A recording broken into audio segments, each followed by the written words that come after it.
I got fucking hands for me.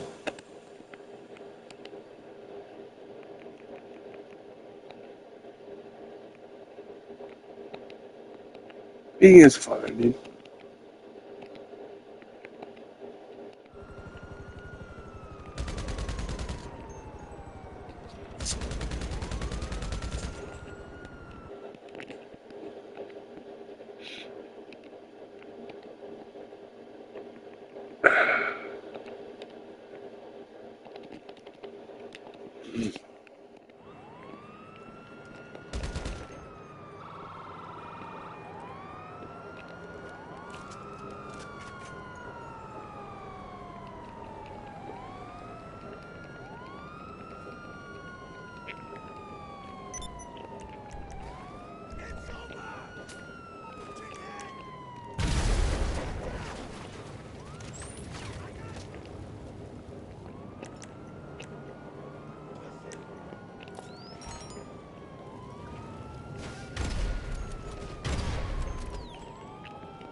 Good evening, everybody. You're watching America First. My name is Nicholas J. Fuentes. We have a great show for you tonight. Very excited to be back here with you tonight on Tuesday.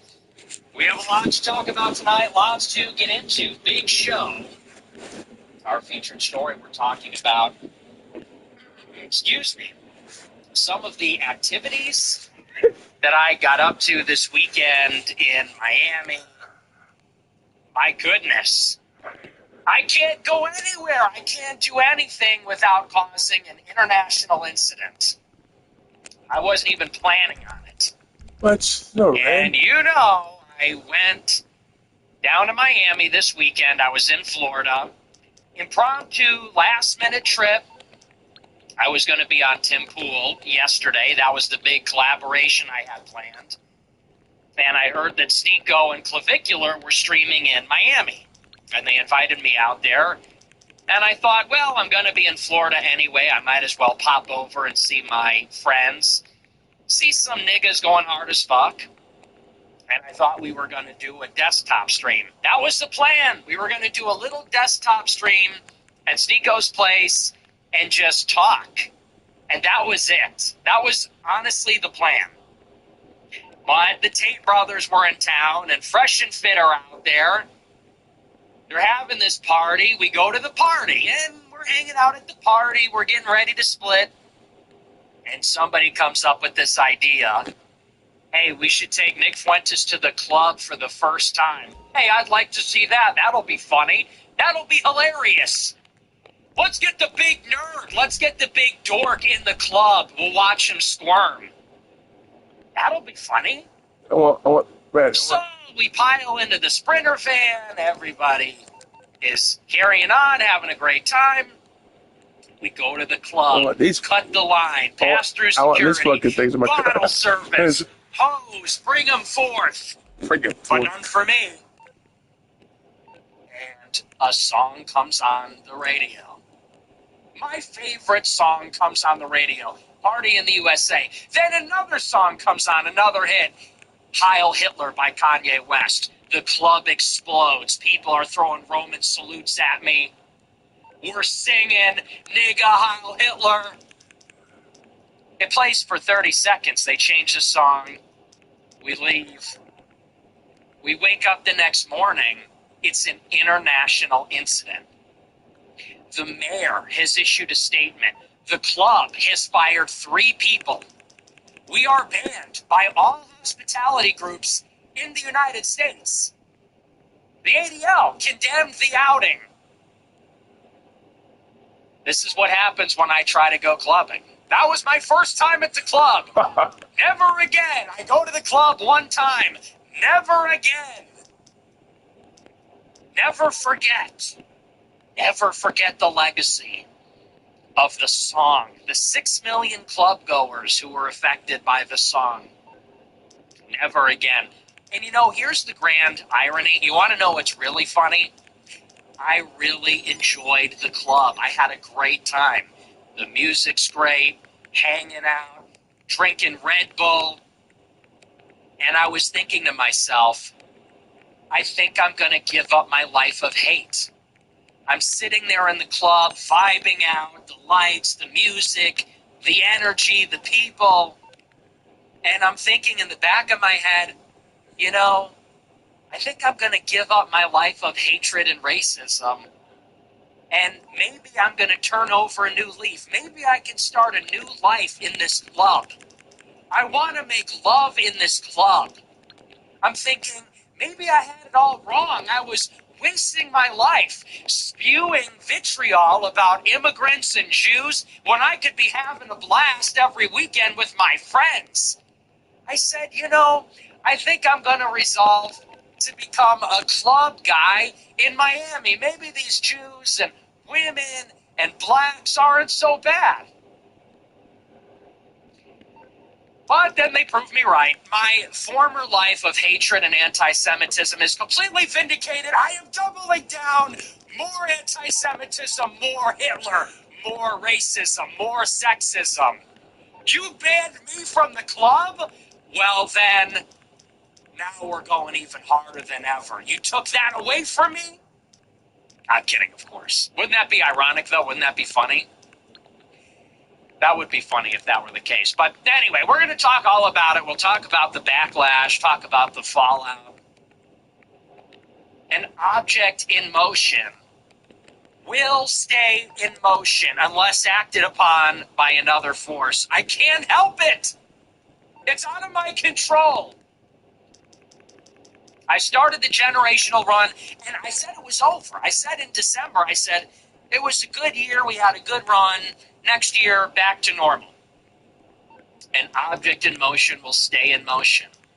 A white-ass nigga going hard as fuck will stay in motion. And I cannot turn up in Miami Beach without Jews getting mad. Well, we had fun. What can I say? We had a great time. We had fun. I had fun.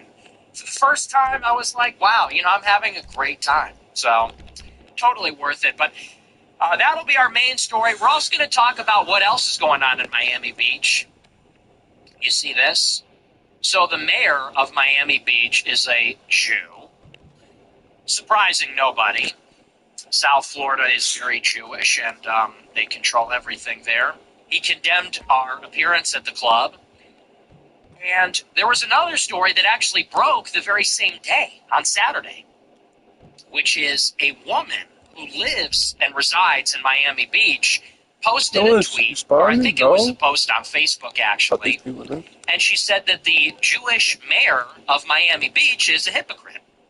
She said because this mayor says that Miami Beach is welcome to all, compared to New York City, which is run by an anti-Semite. That's what the mayor says. She said, however, this city is actually hostile to anybody that isn't pro-Israel.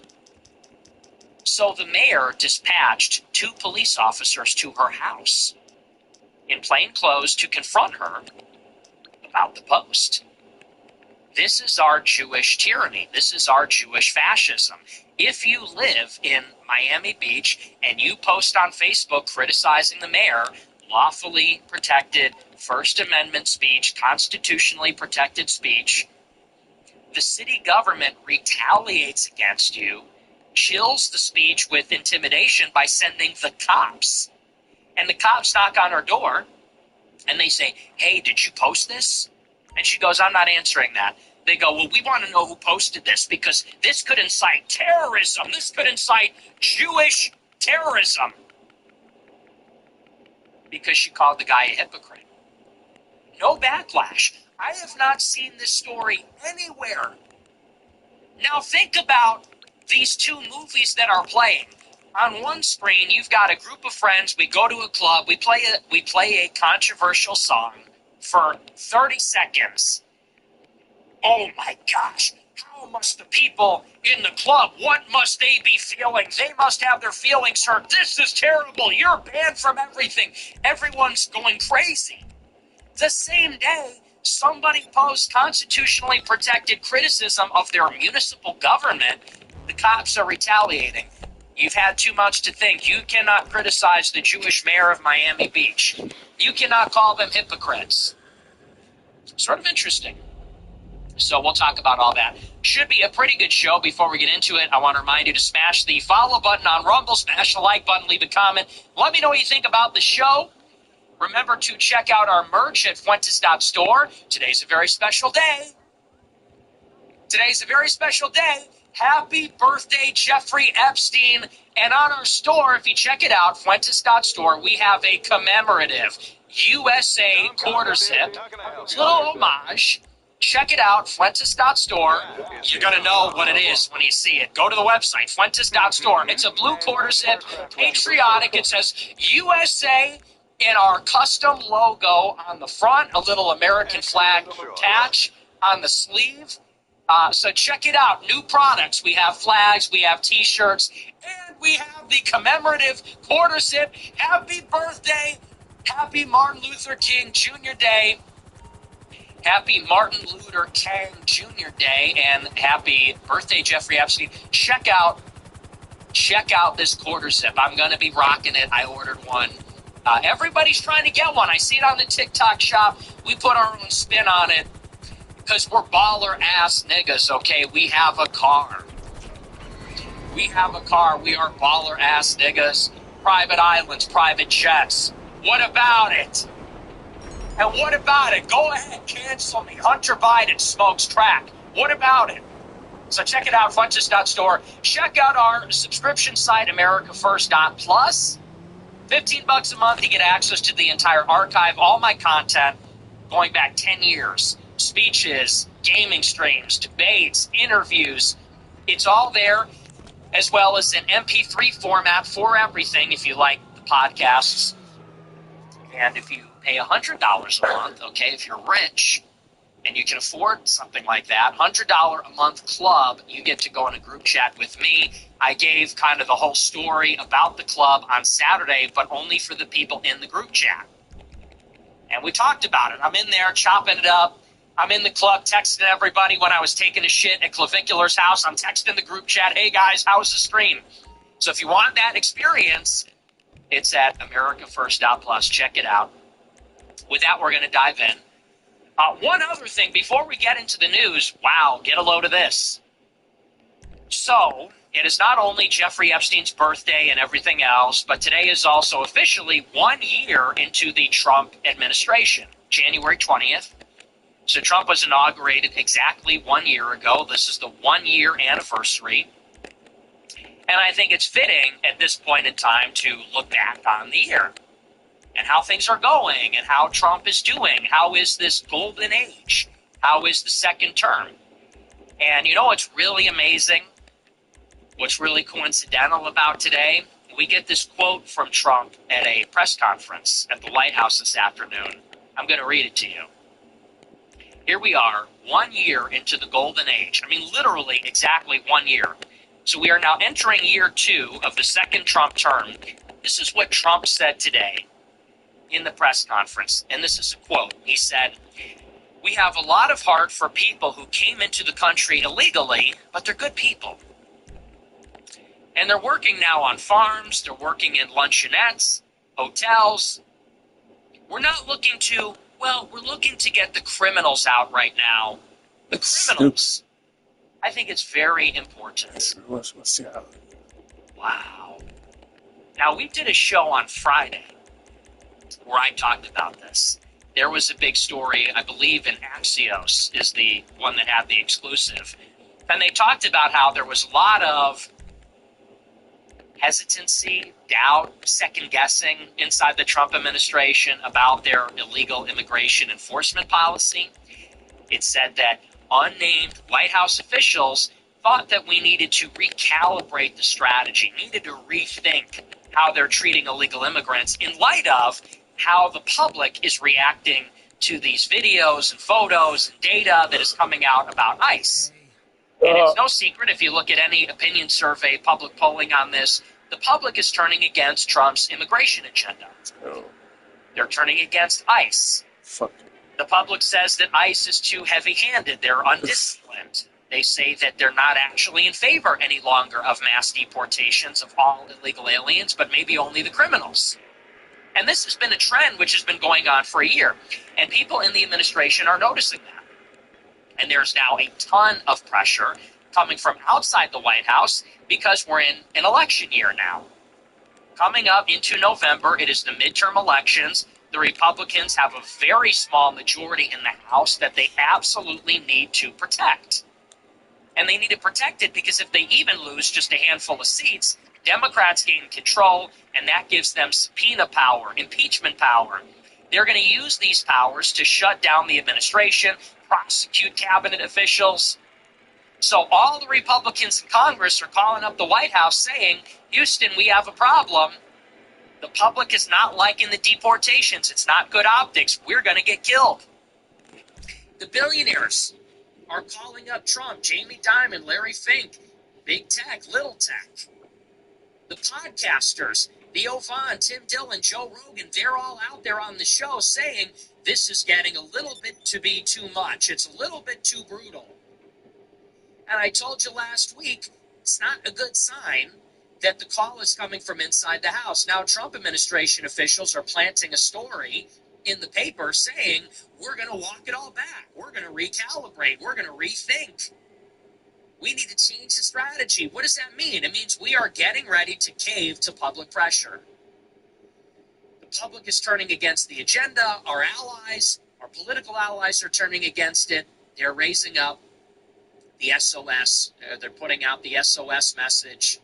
I said it's not a good sign. It's not what you want to see 1 year in, 2 weeks into the new year, 2 weeks into the midterm year. You don't want to hear this because it telegraphs that they are about to back down. I mean, I literally said this on Friday. I said, it's not what you want to see. Buckle up. I said, because this is how it starts. Well, now here we are on Monday, and apparently this is the new policy. Only criminals, not regular illegals. And it's amazing because I predicted this exactly in 2024. I said verbatim, this is the scenario. I said, watch. I said, because come 2026 in the midterms, it'll be a repeat of 2018 when they said kids in cages. Trump is putting kids in cages at the border. Look at these crying immigrants. Shut it down. And Trump did. Trump reversed the policy, stopped enforcing, and we got the worst illegal immigration in 20 years the following year. I said this in 24. I said, mark my words, Joe Rogan is going to turn against it because he is not a nativist, okay? He's not a white nationalist. Sorry, that's just true. I said, Congress is going to turn against it. The media is going to put it all over the TV. They're going to make public opinion change. I said, and Trump will cave because Trump is weak. Trump is weak. Trump always chickens out. You can rely on him for nothing. No consistency, no follow-through, no competence, no fucking plan. People say, trust the plan. What plan? The only thing you can trust Trump to do is chicken out. Back down, cave, every single time, in every way. And here we are. Pressure's up, midterms are on, the media's putting it out there, the public's against it. And people said about this second term, they said it's a good thing that he's term limited. They said it's a good thing, it's a strength that he's a lame duck, because then he don't have to worry about re-election. And if he doesn't have to worry about re-election, then he can really do whatever he wants for the full 4 years. He doesn't need to think about the middle, the moderates, the independents, whatever.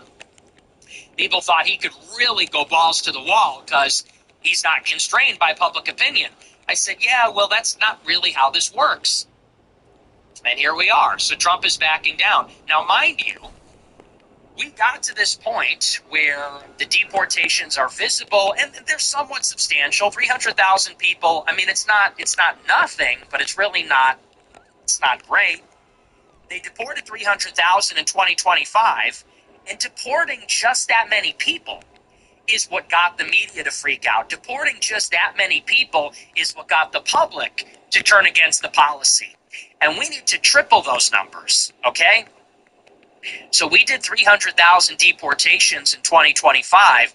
We need to get up to like 1 million per year at least. So if 300,000 was so visible, controversial, sensational, how do you triple that number without the backlash getting worse? You can't. And by the way, out of the 300,000 that were deported, the 300,000 that were arrested, about 2/3 of those people have no rap sheet. So fully 65% of the illegals that are in detention facilities, they don't have a prior criminal record. They're only being detained because they're in the country illegally. So out of the 300,000 arrested, the 300,000 deported, it's only 200,000 between those two figures that even have a rap sheet. So when Trump comes out and says, we're only going to focus on criminals, does that mean that the enforcement is going to shrink by 65%? That's kind of what it sounds like. So I would be remiss if I didn't point this out. I do want to touch on that just very briefly, so we'll leave it at that, and we're going to pay close attention to it. We'll see how that affects enforcement. We'll see if there's a policy change. But this is now the second story. 2 weeks. Well, I guess 3 weeks. But it's the second story 3 weeks into 2026 where the Trump administration is signaling they are going to change the immigration policy under pressure from the media and the public, just as I predicted. So don't be surprised if it grinds down to a halt. And you know what? That means the protesters won. The protesters fucking won. Trump went out there, made a big thing of it. We're going to do mass deportations. We don't play around. Big raids, sensational hype edits of the raids. These shithead leftists throw themselves in front of ICE, chasing them around, blowing their whistles, firebombing ICE detention facilities. Trump threatens to shut it down, doesn't. Threatens to send in the National Guard, barely does. Threatens the Insurrection Act, doesn't. Again. Then caves on the policy. What was it all for? Any of it. It's a big joke. So anyway, that's that. But I do want to move on. I want to get into our feature story, which you all want to hear about, which is this big party.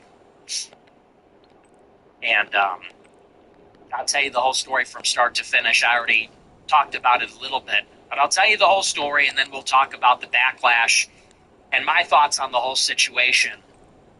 So like I said, it's so funny how these things come together, because throughout my life, it's always a last-minute decision.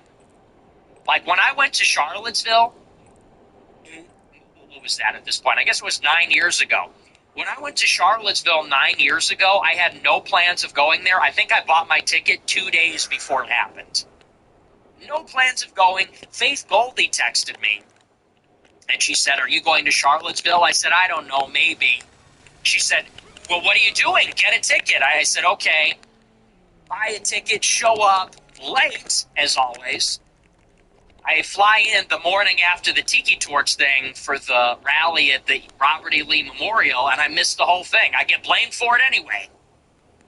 January 6th, same story. I had no plans of going. Somebody calls me a week before, says, you did a really good job. You went to all the Stop the Steal events. You brought the Groypers. I could get you a VIP ticket to the January 6th speech on the Ellipse. You'll be in the tent. It'll be cool. I said, all right, I'll go. I go to the thing. Boom. They freeze my money, put me on a no-fly list.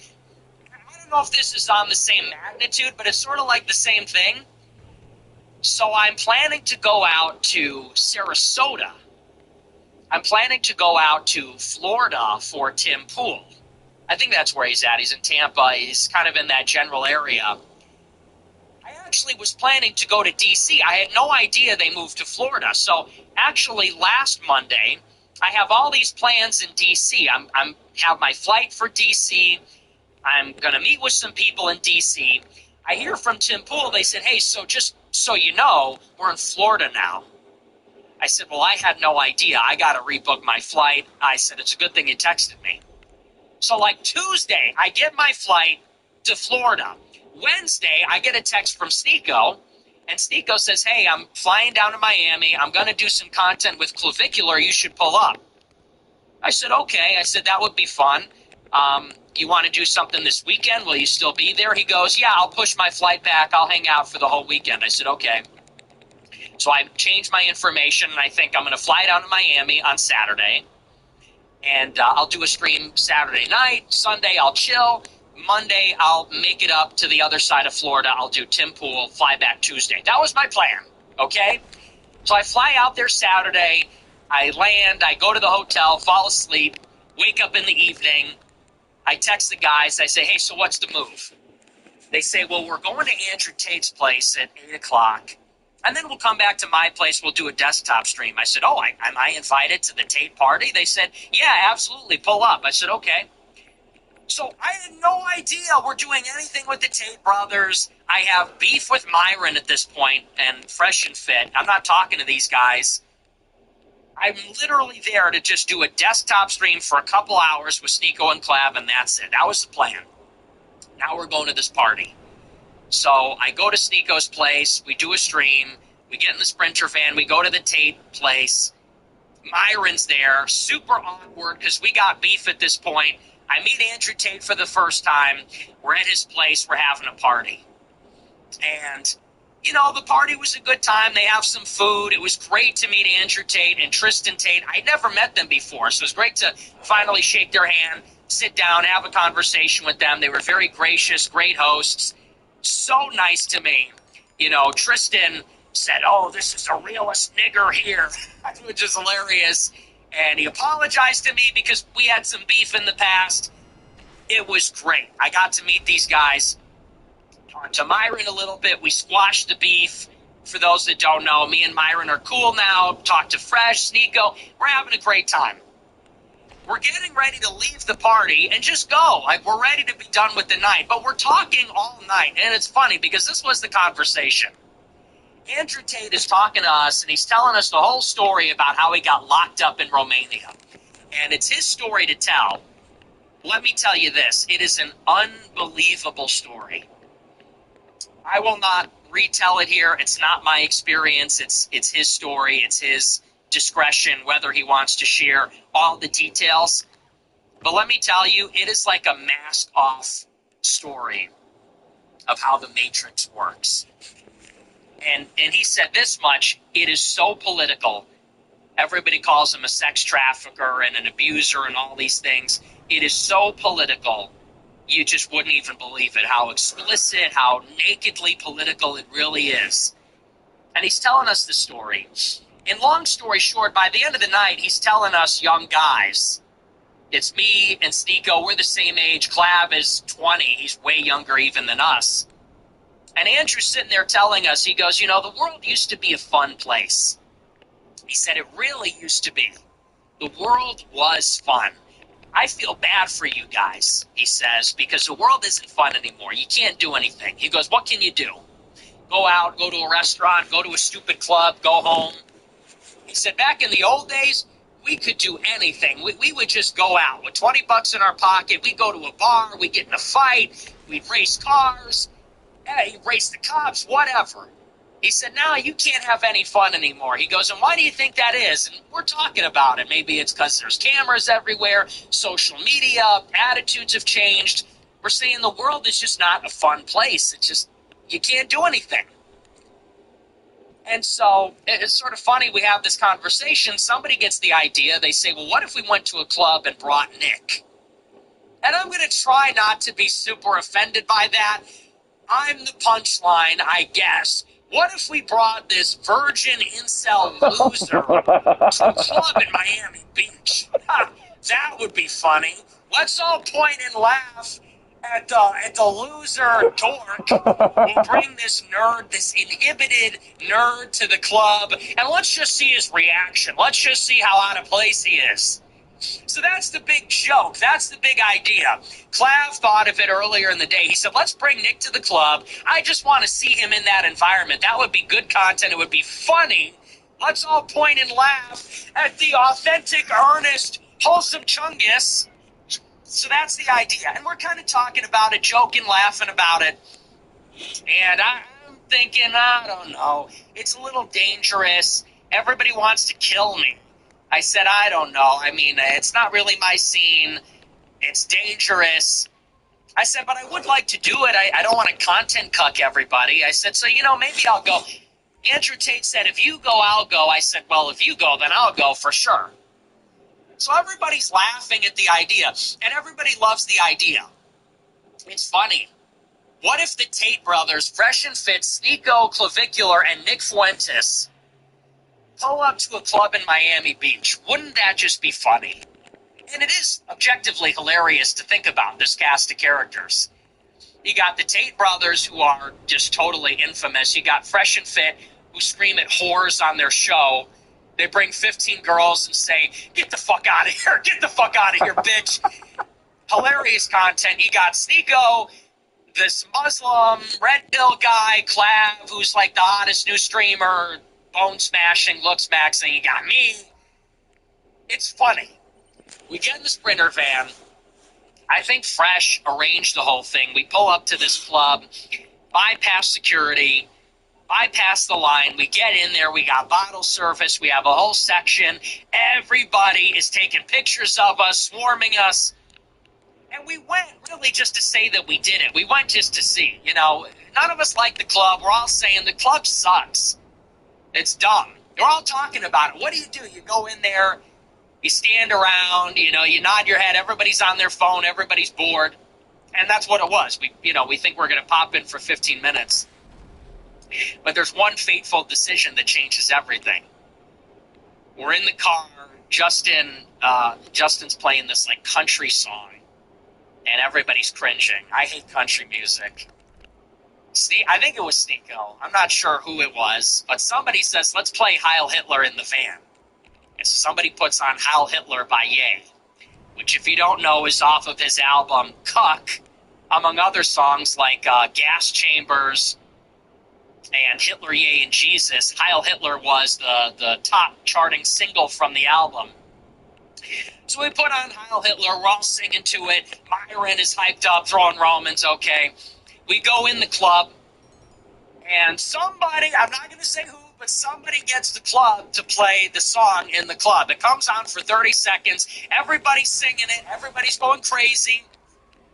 People are looking at me from across the club, Roman saluting me. I'm pointing at people. Fuck yeah. It's funny. So then we split from the club. We go home. Great time had by all. Great time had by all. We all had a great time. We all had a great laugh about it. It's fun. Everyone's talking about it. Go back to Clavicular's place. We do a desktop stream. I'm laughing my ass off. We go and get tacos afterward. Go to bed.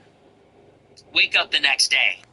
There's all this international backlash. And let's talk a little bit about the backlash, then I'll give you my thoughts on it. These are the things that have since transpired. Okay, that was the night. That was my first time in the club. Never again, I guess.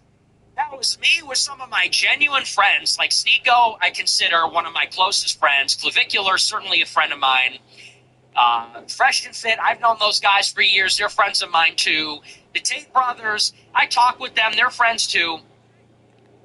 And it's so funny because in the house, this is just a group of guys. I know everybody sees it as like a big spectacle and everybody's talking about it and giving their opinion and judging. You guys got to understand, for you guys, it is a spectacle, it is a show, it is a performance. For us, this is a group of friends at a party. This is like a family reunion. This is the Tate brothers who have not been allowed to come back to America because they've been in jail. And they know these guys. They know Sneako. They know Fresh and Fit. They know all these other guys. I've talked to them for a long time.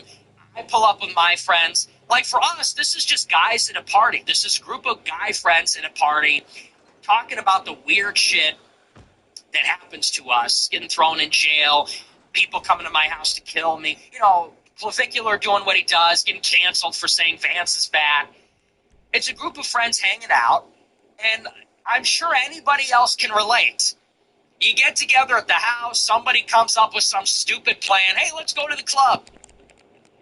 and everybody's kind of joshing each other. Oh, what if we all took Nick to the club? It's his first time. Wouldn't that be funny? Oh, what if he got laid? Oh, I'd love to see his reaction. Okay, fuck it, let's go. So for us, this is just like a group of friends going and doing some stupid shit on a Saturday night. You know, that's what's funny about it. Now, we wake up the next day. The ADL has put out a statement, okay? The Anti-Defamation League condemns the trip to the club. The mayor of Miami Beach, puts out a statement and says, this is abhorrent, this is horrifying. We want to keep everyone safe.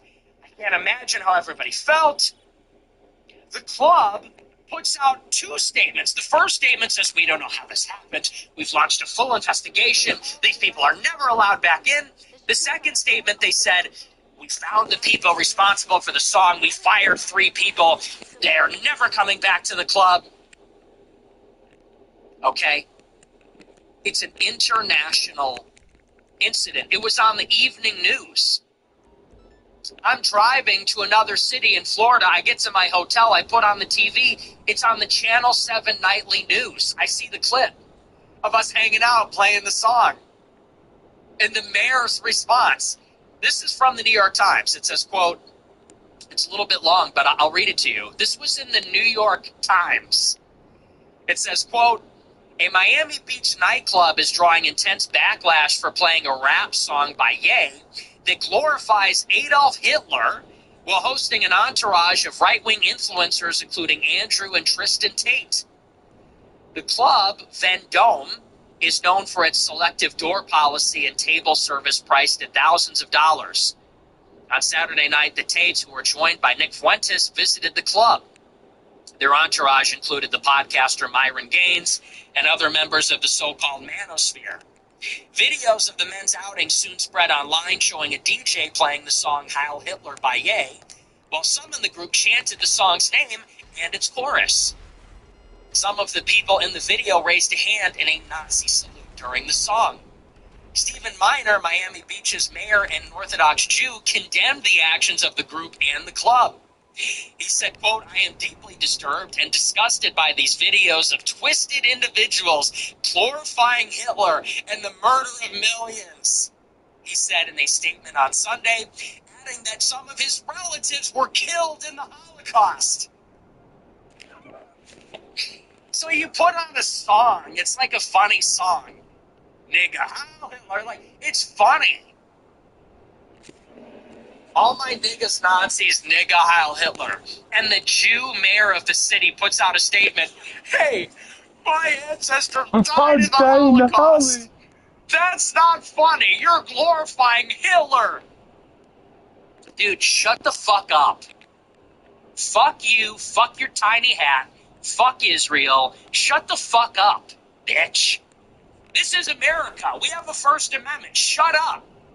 The song doesn't care about your feelings. The club does not care about your feelings. I promise you this, the club does not care about your feelings. No one cares about your feelings. Shut up.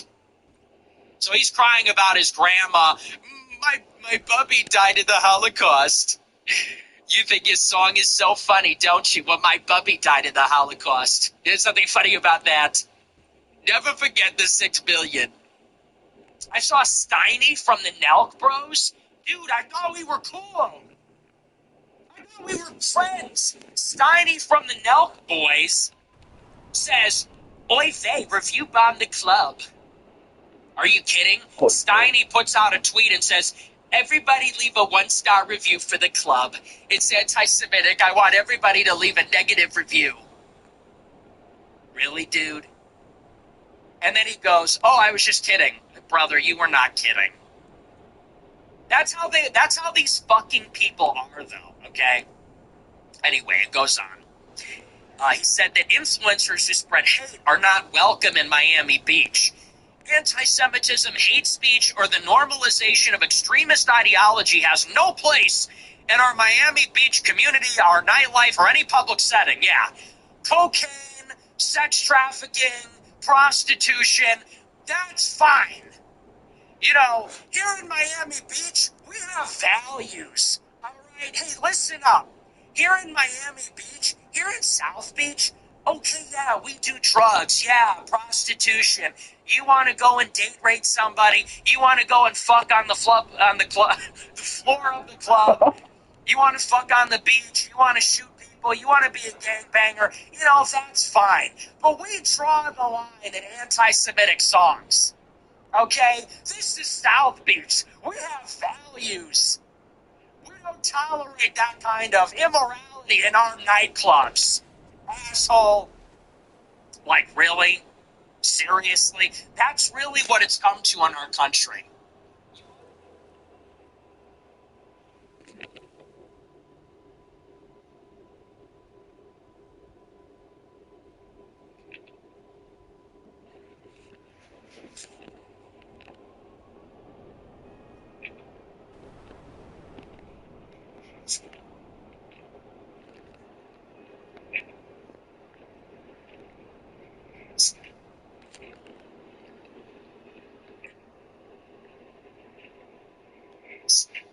Being Jewish out for a fun night.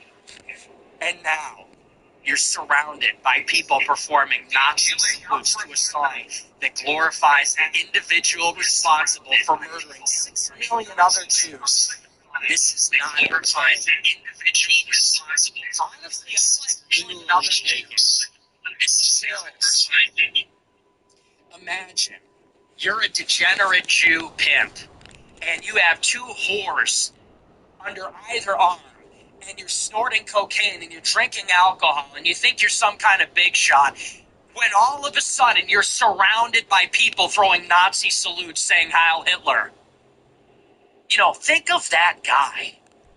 Try to put yourself in his shoes. Somebody think of him.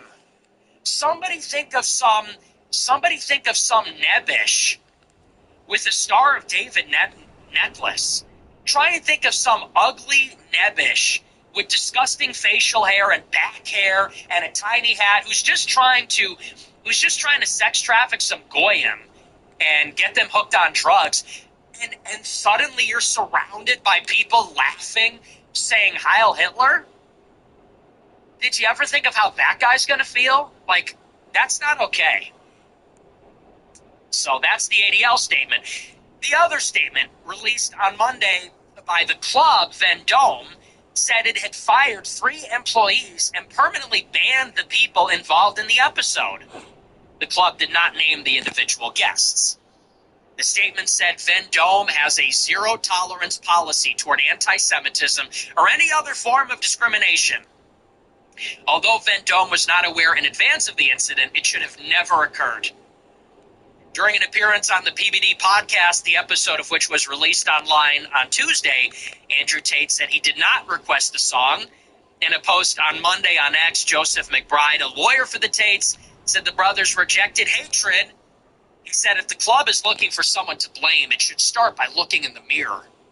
To be clear, Andrew and Tristan Tate condemn anti-Semitism and the glorification of Hitler. Free speech is not a license for hate. I will say this. Okay. In defense of Andrew and Tristan Tate, I am going to go to the mat for them 100%. These are my niggas. I like Andrew. I like Tristan. And I am going to defend them here. They went on Patrick Bet-David today. And this douchebag, Adam Sosnick, subjected them to a struggle session. Well, I guess it was only Andrew. But it was a struggle session. Why do you think that's okay? You should have put a stop to this. How could you sit there while this song was playing? Oh my gosh. And Andrew Tate said he disavows anti-Semitism and, you know, he's sorry if people were offended and so on. And I saw a lot of people saying, well, he cucked, well, he's a hypocrite, this, that, and the other.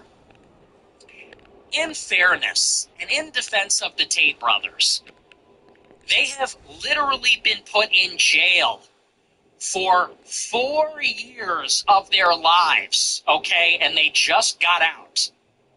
And this is like no exaggeration. You know the story. The Biden State Department, the United Kingdom, one of these Atlanticist Five Eyes countries leaned on the Romanian government and said, you need to put these guys in jail. They're too based, they're too red-pilled, they're too popular. You need to put these guys in jail. And Romania, a super corrupt country, did exactly that. And that's like no exaggeration, because that's how it works. The State Department, with all its NGOs, the intelligence community in the UK and the United States, they see Andrew Tate as too powerful, too independent, too right-wing. They greenlight him. They pull some strings. They get him thrown in a Romanian prison in this Kafka-esque process. And the guys are put in a cage for years.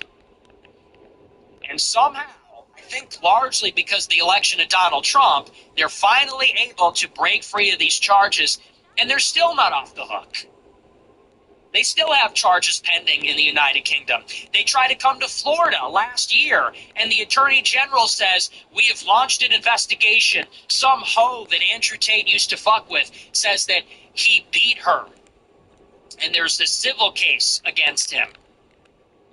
So I do understand not everybody is in the same place in their career. And if you had residency, if you had your headquarters in some third world shithole, and you were imprisoned for political reasons, you sort of understand maybe where he's coming from. He might not have the same license to say controversial things as everybody else, because he's quite literally under the gun in a few jurisdictions. And that's not a joke. It's not a game. It's a delicate situation. So I get that. I know that Sneako called him out, and I understand that too. Andrew, look, insulted him a little bit. Andrew didn't throw anybody under the bus. I don't feel personally attacked, but he insulted Sneako a little bit. Insulted him a little bit. Come on, insulted him a little bit. Sneako's throwing it back. I think that's fair game, Got called out, singled out. It is what it is. Me personally, I'll defend the Tates and say I get where they're coming from. So, anyway, but long story short, that is the backlash of my first night at the club. And it's sort of, when you think about it objectively, it's a completely ridiculous situation. Because that is, at the end of the day, what happened.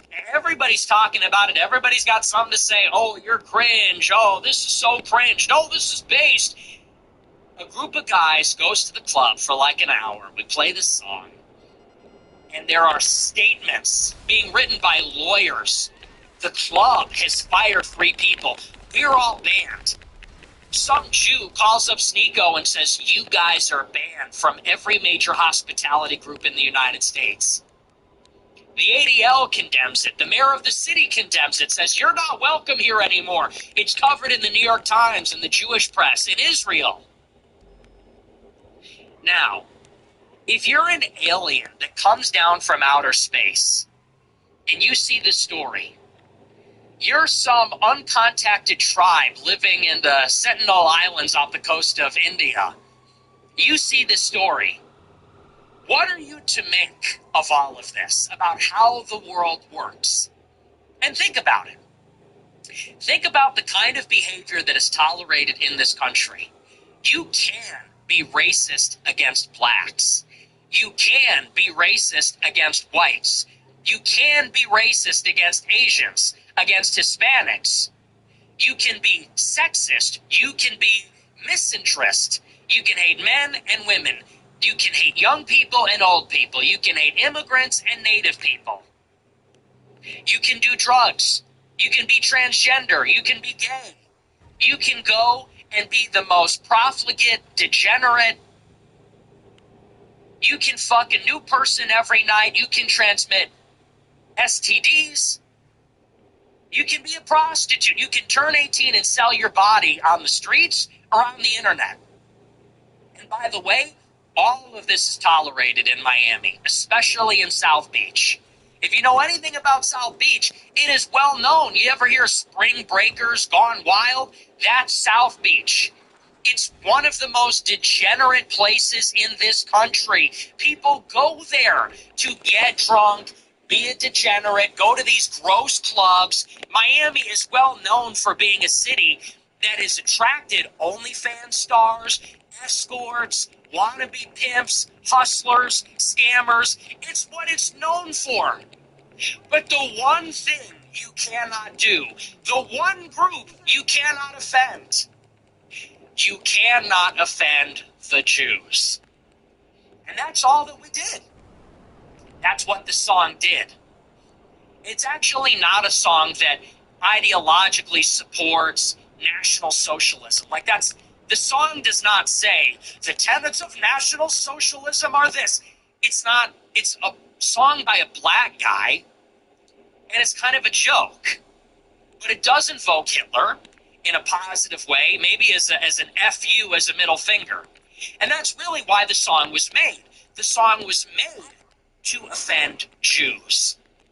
And if you listen to the lyrics, that's what it is. It says, listen, I have all these problems, so you know what? F you, Heil Hitler. And the great crime that was committed in the club, the song played for a minute. Nobody got hit. Nobody got injured. Nobody got hurt. Everybody's fine. What happened is that for 45 seconds, Jews might have felt uncomfortable. If there were Jews at that club, they might have felt uncomfortable that a song played there. And that is a sin. In a Jewish-controlled city, in a Jewish-controlled country, in a Jewish-controlled world, you cannot offend them. And thus, statements will be written by the lawyers. Employees will be fired. The ADL has issued a statement. The mayor has issued a statement. The individuals involved have been punished. Really? And think about all the behaviors that you can get away with in the club. You can open carry in Miami. Okay, that's what the city is known for, is gangsters, drugs, cocaine, weed, escorts, OnlyFans. Think about the behaviors that are tolerated. Miami is the mecca of OnlyFans. If you turn 18 as a young girl, high school age girl, you're a senior, and you decide, I'm going to sell my body on the internet for money, you go to Miami, where there's a 0% income tax. You work from home. You could be a digital nomad. That's what you do. That's fine. You're a whore. You wanna hang with the rich and influential. You want to hang with powerful people. You go to the Miami club. You offer up your body. People in the club are doing blow. They're doing weed. They're doing everything you can think of. That's fine. You walk up and down in Miami Beach, they got the inclusivity flag, you know, that like gay pride flag on steroids. All that stuff is fine. That's the country we live in. But again, you put on a song that says Heil Hitler and everybody loses their minds. Now, what are we to conclude about the country other than that this country is run by Jews? This city is run by Jewish gangsters. And what actually are their values? You know, I see Adam Sosnick on PBD losing his mind about this, freaking out. And it's like, dude, you sound like a woke leftist piece of shit when you talk about this issue. And I think about this guy, Adam. He takes so much pride in he's this guy from the club. Oh, I know the best clubs. He's like a proud degenerate. And he claims to be an anti-woke right-winger. He's got a big problem with Muslims, big problem with leftists, big problem with black crime, big problem with black people. He offends Muslims on the daily, offends blacks on the daily, offends me as a Christian, Christians on the daily. When this edgy, edgelord troll song comes on, he sounds like a screeching leftist. Why didn't you get up and leave? You are the company you keep. If you sit at a table with one racist, everyone at the table is a racist anti-Semite. Seriously, bro? So what are your values as a Jew then? All these Jews in Miami Beach, like I said, for them, prostitution, pornography, drug abuse, sexual assault, and sexual abuse, that's all fine. That's all fine. Pimps, players, all that stuff for them is fine. Hey, have a good time. Offend Jews, it's an incident. Well, you know, I don't want to live in that country anymore. I don't want to live in Jewish America anymore. I don't want to live in a country where those are our values. I think that we should have different values. I think that we should live in a Christian nation. I think that we should be more offended that young Gentile women are being trafficked by Jewish OnlyFans, because that's who runs it. Do you know, by the way, that OnlyFans was not a pornography site when it got started? OnlyFans was an alternative to Patreon. It was just another subscription website, like Patreon, like any other one that you can think of. That is until it was acquired by a Russian Jew. And then he transformed OnlyFans into a business where Gentile women are trafficked for money. He turned it into a business where young women turn 18 and it is totally destigmatized. They start selling softcore and hardcore pornography of themselves. And by the way, those are our women. America is the biggest market for OnlyFans. American OnlyFans creators are making millions, maybe billions of dollars. Those are American girls. Those are American women that are being trafficked. American women that are given a platform and sold to young American men. Who do you think's buying it? To American men. Well, a rich and powerful Jew takes a cut off the top. Hey, Adam, you got a problem with that? Hey, cocksucker mayor of Miami Beach, Jew, you got a problem with that? Where's the statement on that? Miami is a city where young American women are trafficked, lose their innocence in the service of Satan, and equally young men lose their innocence buying this too. Where's the statement about that? Is the ADL going to protect them? Is the idiot mayor of Miami Beach going to protect them? No, they profit from it. They profit from it. They make money off of it. They encourage it. They are vampires. They suck our blood. That's fine. It is a vampiric city that steals innocence. That's a city where people are getting hooked on drugs, people are selling their bodies, losing their innocence, and they make money off of that. That is where all of the revenue comes from. And that's fine. You troll them a little bit. Oh, now we're going to shut down the club. What's allowed in the club then? That's your country when it is controlled by Jewish gangsters. That's Hollywood controlled by Jewish gangsters. That's Miami nightlife controlled by Jewish gangsters. Those are the priorities. That is what is being injected into the country. That is what is going on here. And so you're damn right I love trolling those people. Absolutely. Love pissing those people off. All day. I love to troll them. Please, cry more. Cry more about the 6 million my ancestors, because I don't give a shit about them. 6 million Holocaust, my ancestors, we do not care. We do not care about the Holocaust. We do not care about your ancestors that died in the Holocaust, because our country is dying now, and you are responsible. You want us to feel bad while you profit from OnlyFans, while you profit from degeneracy? You profit from white replacement? Now you expect us to go to your little museum? Fuck you. Sick of it. This is a Christian country. This is a European country. You bring that nonsense here, you traffic our women, you get our young people hooked on drugs, you profit from it, somebody trolls you and then you cry? Your people are committing a genocide right now. And that's all welcome in Miami Beach. Give me a break. And what they really have a problem with is anyone that calls them on their bullshit. Anybody that isn't afraid, anybody that stands up to them and calls out the hypocrisy, anybody that stands up and calls out their nonsense, the double standard, how they put themselves first, that person becomes target and public enemy number one. And they really don't like somebody that they can't cancel. I've already been canceled. What more can you do to me? At this point, you banned me from the club. I don't go to the club. Well, you're banned from our club. I don't go to the club. We did it as a joke. And now the joke's on you. So I'd love to see more people playing the song in more clubs in the country. That'd be great to see that happen next. What a joke.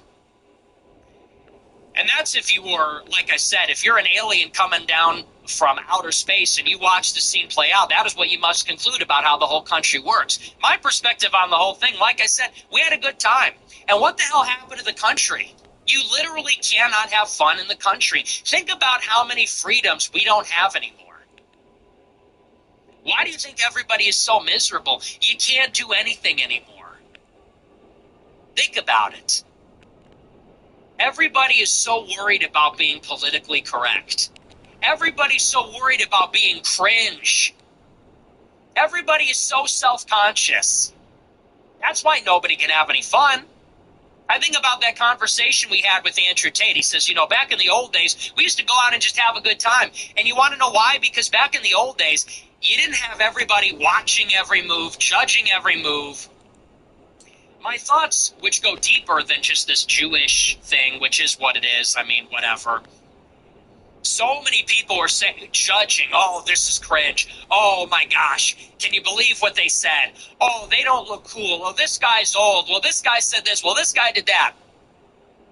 The reason nobody can have fun anymore is because everybody is so worried if you say the wrong thing about anything politically, you get condemned, right? If you say the wrong thing in the realm of politics about blacks, Jews, gays, trannies, immigration, it's going to cause a big fight. You're going to lose your job. It's going to cause a problem. So can't talk about that. Now, if you try to talk to a girl or try to hook up with a girl, oh, once again, well, you can't be cringe. Well, you don't want to be rejected. Well, you don't want to be rapey, right? You do the wrong thing, make the wrong move, say the wrong thing. Well, and now that's an incident. Well, now she's calling HR. Well, now she's calling the cops. So we got to be really careful about that category of things. And maybe the biggest one is nobody could be cringe. Nobody could be cringe. Nobody could be boring. Nobody could stand there in the club, literally not doing anything without being, oh my gosh, look at this guy. Oh my God. Everyone's got their phone out. Everybody's watching everybody else. Everybody's posting it on the internet. Everybody knows we all live under the gun of potentially being blown up, judged by everybody. Somebody's got something to say about it. And I genuinely believe that there's something deeper going on about the whole thing. Forget about the Jewish angle. It's sort of funny that we had that conversation before we went out. We're wondering, why can't people just let their guard down, have a good time anymore? Why isn't there stuff to do? It's because this is our country. And everything's illegal. Everything's illegal. The cops have no chill. And basic things like, okay, you're driving a little bit drunk. DUI, life ruined. Get caught with a little bit of narcotics. Arrested by the police, life ruined. You can't do anything anymore. This country sucks. Driving a little bit drunk. Where's the freedom? Where's the fun? This is supposed to be the most fun city in the country, Miami. It's one of the only cities where there's actually energy. You can't do shit anymore. It's boring. So I agree. We're being suffocated to death. Such an anti-life society that we live in. In every way, it's being suffocated by feminism. It's being suffocated by politics. It's being suffocated by normie NPCs, social media. It really sucks. But what didn't suck was Saturday. That was a legendary night. No regrets. I'd do it again. If Myron didn't put the song on, if Stico didn't put the song on, whoever put it on, I would have put it on. If I could go in a time machine, if I was like Charlie Kirk, if I was endowed with his powers, and I was a time traveler, and I could see the future and change outcomes in the space-time continuum, I would do it again. Fuck it, I would do it again. I would put the song on all over again. I put it on twice. I put it on 3 times. And I would have sang all the words, because that's just one legendary night. All the realest niggas in the space. Who wouldn't? The Tates, Fresh and Fit, Sneeko, Clav, me. Balling out in the club, bottle service, Red Bull. Heil Hitler by Ye, blasting in the club, people throwing Romans. Things that AI could never recreate. This is an image that AI could never recreate. One legendary night, it might have cost people millions of dollars. It might have caused some problems. We live for nights like that. People are talking. Let them talk. We had fun. I had fun at my first night in the club. First and last night. This is what happens. Still a nigga. Isn't that crazy, though? That just goes to show it. This follows me everywhere I go. People say, hey, man, just be normal. Hey, man, just do a normal thing. I go to the club one time. One time. I posted a green text about it. I'm like, looking down, you know. My friends are egging me on. They want to take me to the club. They drag me out. I say, all right, I'll go to the club. Song comes on. It's my favorite song by my friend, Ye. I start to enjoy myself a little. Wake up the next day, we get condemned by the mayor of the city for going too hard. But you know what? I would not prefer it any other way. You're not a real nigga if you don't go to the club and the mayor of the city puts out a statement. Thank you for doing your part, Jewish bitch. Thank you for doing your part. We appreciate it. Thank you for letting us aura farm. We cannot turn up in the club without the mayor of the city condemning us. The club bans us. The ADL is mad. It's in the New York Times. Headline, Nick Fuentes goes to the club for the first time. So thank you for letting us aura farm. That's what happens when we have too much fun. That's what happens when we turn up. Sorry for party rocking. Sorry for going too hard for one night. So I thought it was great. But you know what? These people are pushing too far, man. They really are. And if people were not anti-Semitic before, stuff like this makes them anti-Semitic. You know? Because where's the grace? Where's the charity? Where's the honesty? It's like that guy that Dave Portnoy ruined his life. He put up something that said F the Jews. I would never say something like that. It's not my message. But, okay, whatever. It was a dumb decision. He puts up a sign that says F the Jews. Dave Portnoy goes to the club, looks through the receipts, finds the guy, says, I'm going to ruin his life. Really? Then you get this. So, you know, it takes two to tango here. And this is what people are sick of. We see the double standards. People are not idiots. We see the genocide going on over there. We see the extent to which they control everything, the way they censor everything, the cry bully stuff. You see these guys like Shabbos Kestenbaum, that Jew that's suing Harvard. He says, of course we run the media. What are you going to do about it? We run the media. Of course we do. We're smarter.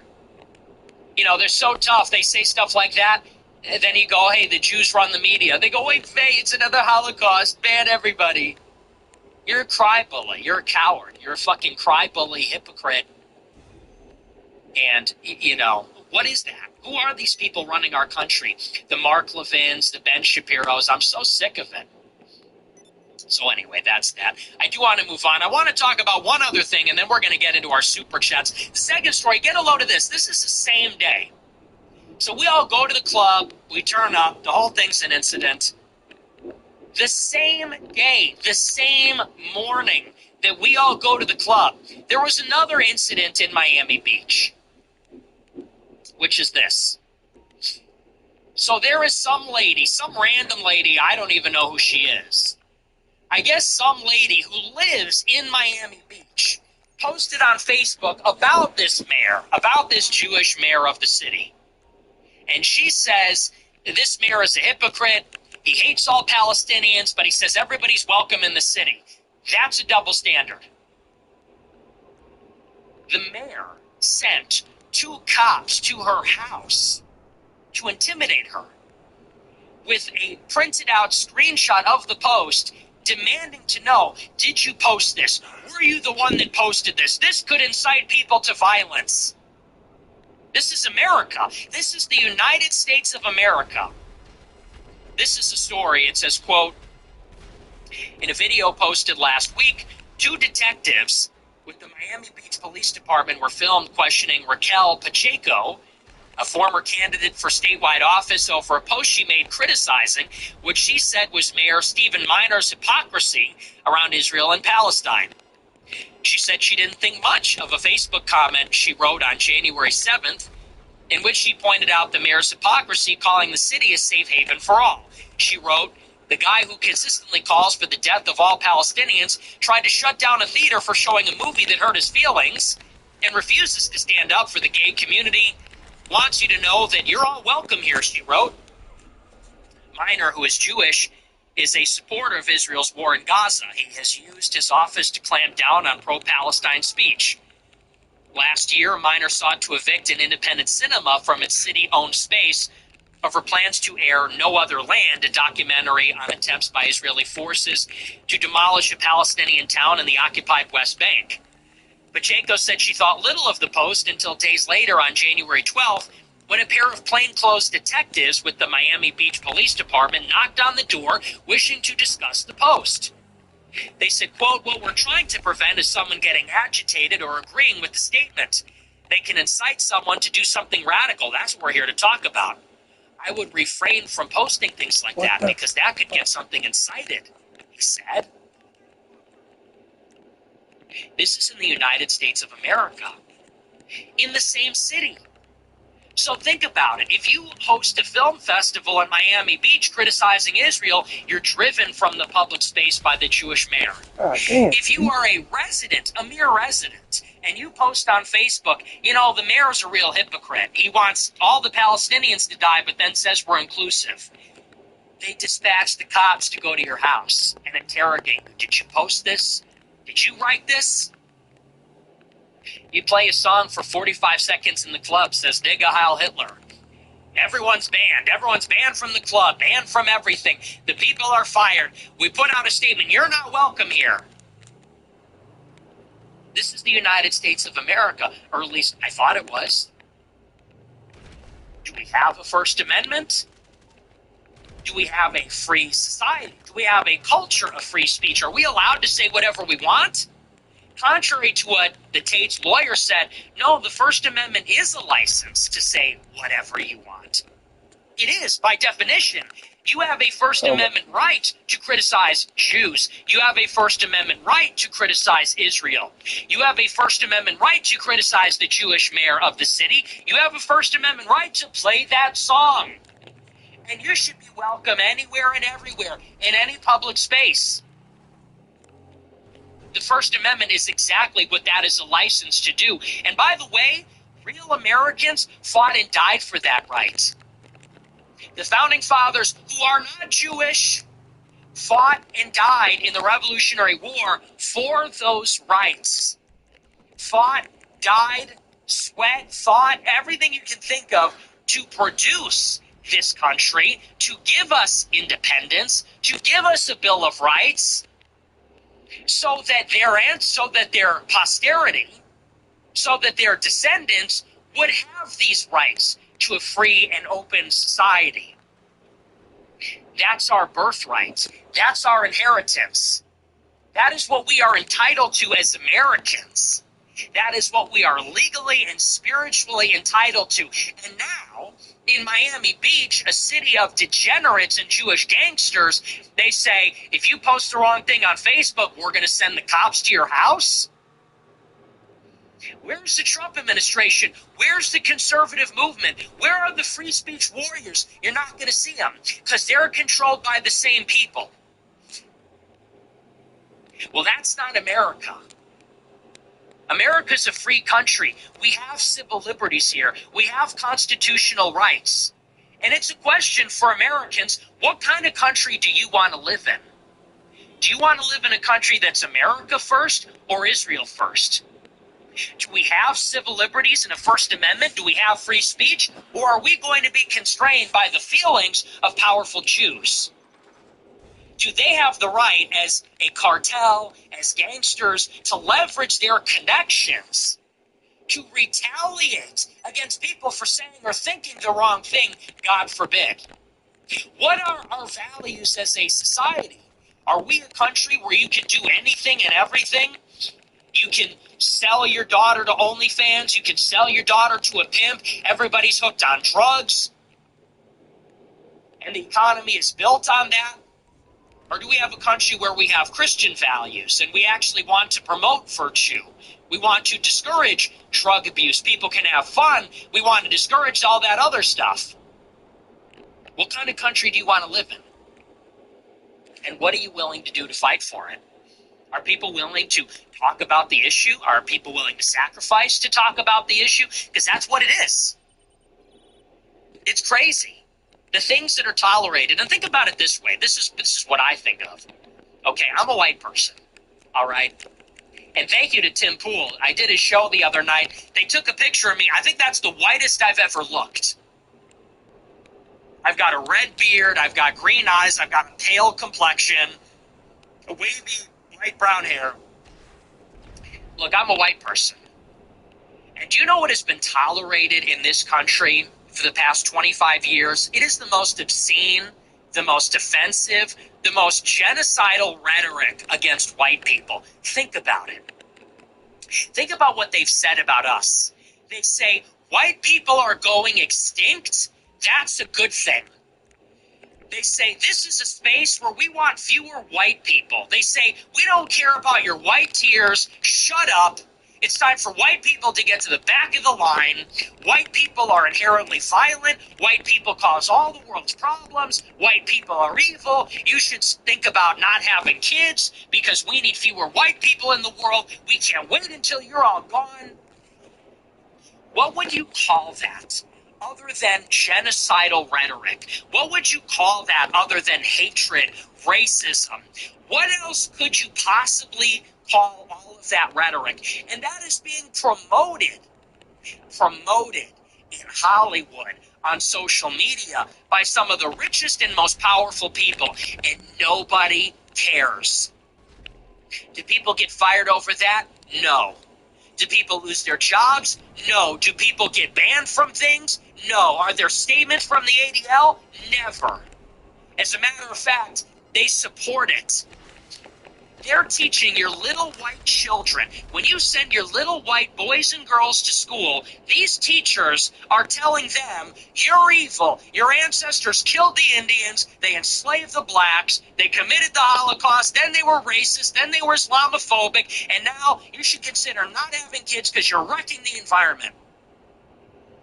Consequently, our young boys and girls are growing up hating themselves. Young men and women hate who they are. They hate their skin color. They hate their parents. They hate their heroes and ancestors, their own culture. They're brainwashed, and you can see it. They go on these videos and say, I'm fucking white, dude. I don't have a culture. I'm fucking white. Who cares? Like it's a sin. And this has been promoted, and by the way, disproportionately promoted by Jews. All that, and we all know that.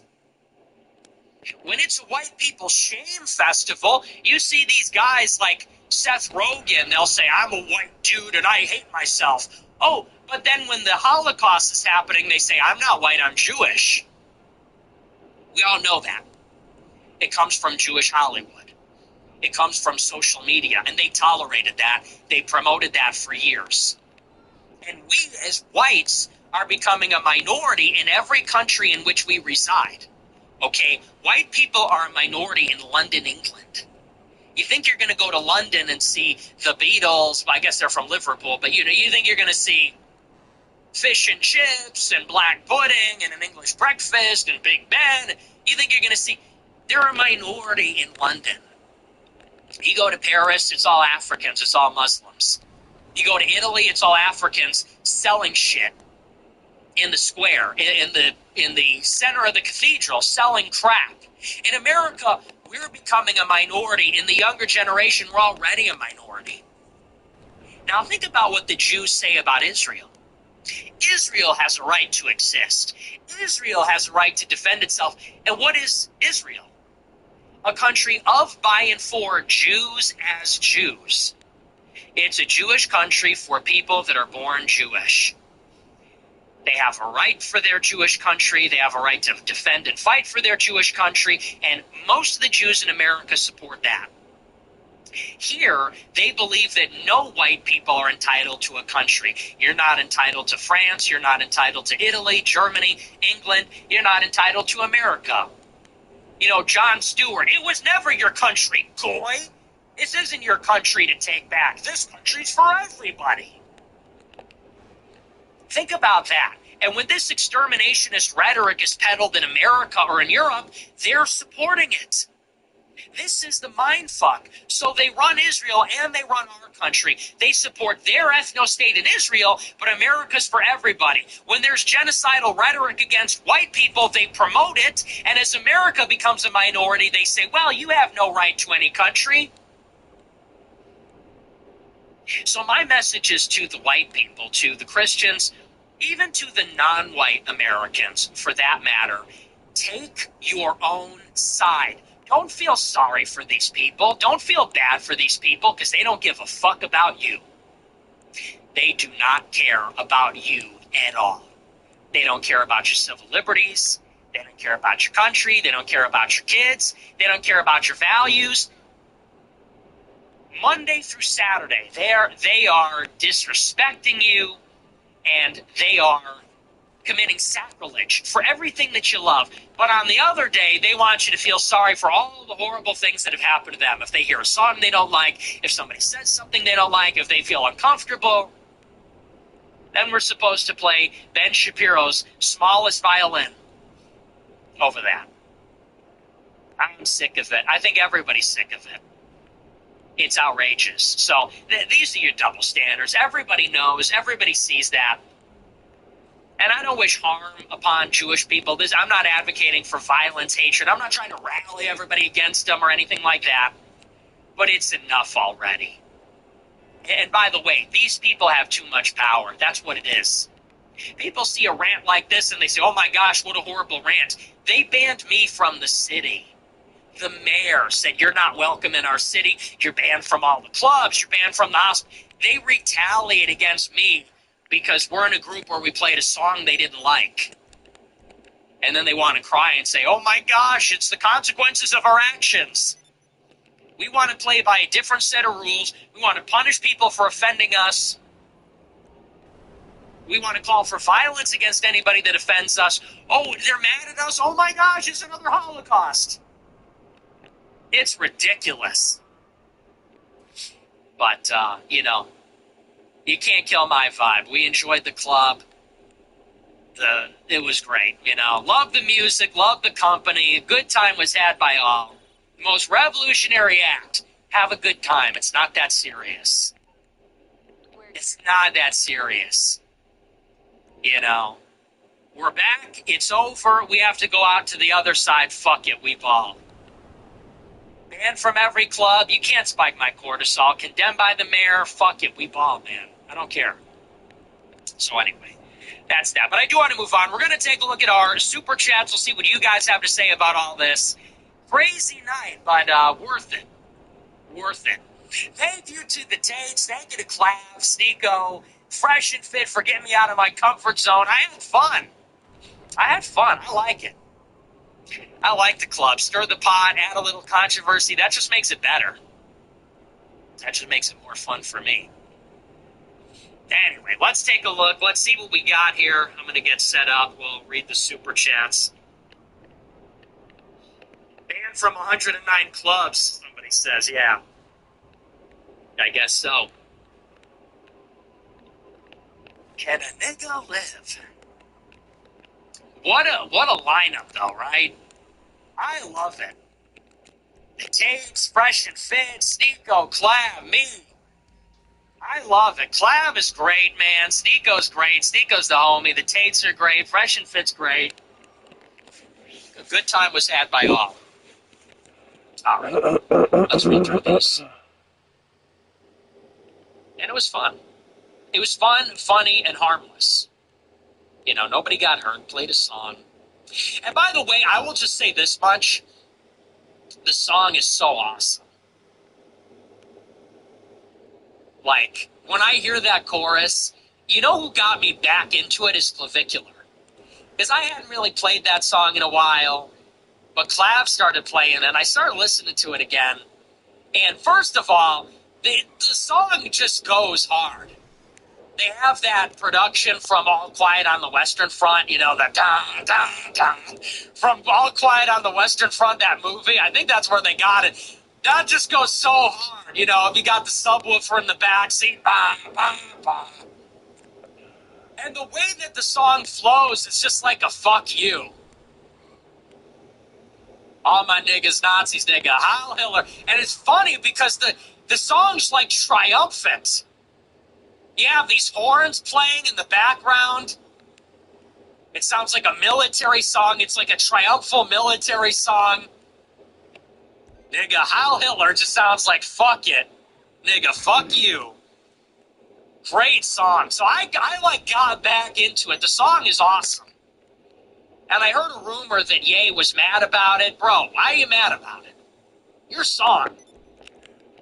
I don't know if that's true. He didn't text me about it. But I saw some people on Instagram, they said, oh, he's not happy about it. Bro, it's your song. Why? It's a great song. It's an awesome song. How are we gonna... We can't go back on that awesome song. We can't go back on the album. We're not going back. It's like the DNC. We're not going back. So, I think it's great. But anyway, you know, he was proud because I was there when he was making that song. When I was out there in Spain, he was making that song. And he was like, this is one of my top 5 songs of all time. He's like, you got Runaway, you got St. Pablo. He goes, this is one of my top 5 in my catalog of all time. This is one of the best songs I've made. He's proud of it. And he should be. It's an awesome... And he destroyed the Matrix with the song. So, I think it's great. I think it's so great. And I love these demonstrations of fearlessness. Because we are ruled by fear and shame and all these other things. Everyone knows it. Everybody comes up to me and says, hey man, I love what you're doing. Keep up the great work, because they can't say what I say. Everybody is afraid. Everybody is constrained. Everybody is suffocated. And so when you see somebody just sing it out loud for all to hear, you know, spreading cheer for all to hear, sing it out loud, nigga Heil Hitler, you're like, yes, finally, someone that just doesn't care. You love it. All right, anyway, let's take a look at these. Noticing since 03 sent $30. Been a mechanical maintenance technician for 20 plus years and I work in a legacy steel mill. You said you like mechanical things. Biggest job I've been a part of was changing out a bull gear with 2 bearing. Total weight was around 60 tons. Gearbox is driven by a 16,000 horsepower DC motor. Cool stuff. Big fan. God bless you. Okay. That's crazy. You said like mechanical things. Blah, blah, blah, blah, blah. Okay. Thanks, I guess. Real human being sent $20. You are white. Thank you. I appreciate it, but like, okay. Real human being sent $20. You are white pill. Clav is black pill. Your most formative years were during the Trump Senate dark. Clavs were bought in Corona hell. You see hope where Clav only sees a sinking ship, a carcass being eaten by vultures. So he joins the vultures to take what he can, and shakes his head at you trying to revive the carcass. It's not that deep, bro. He's just a looks master. Dan Rongino's hairline sent $20. Do you not realize the live stream is incentive for someone to do something stupid to you? And you're out here with a security guard who can't do shit. Shut the fuck up. Concern troll. 5 Mile Grover sent $25. Sad to hear Candace Owens was diagnosed with Macron derangement syndrome. Our thoughts and prayers go out to the Farmer family. 0 Day Grover sent $20. The Charlie Kirk paradox. Israel allegedly killed him for almost talking about Jews, while at the same time Israel also wants anti-Semitism to increase so they can tighten free speech laws. Nugents think it's everyone versus the Jews, when in reality the left is still our enemy.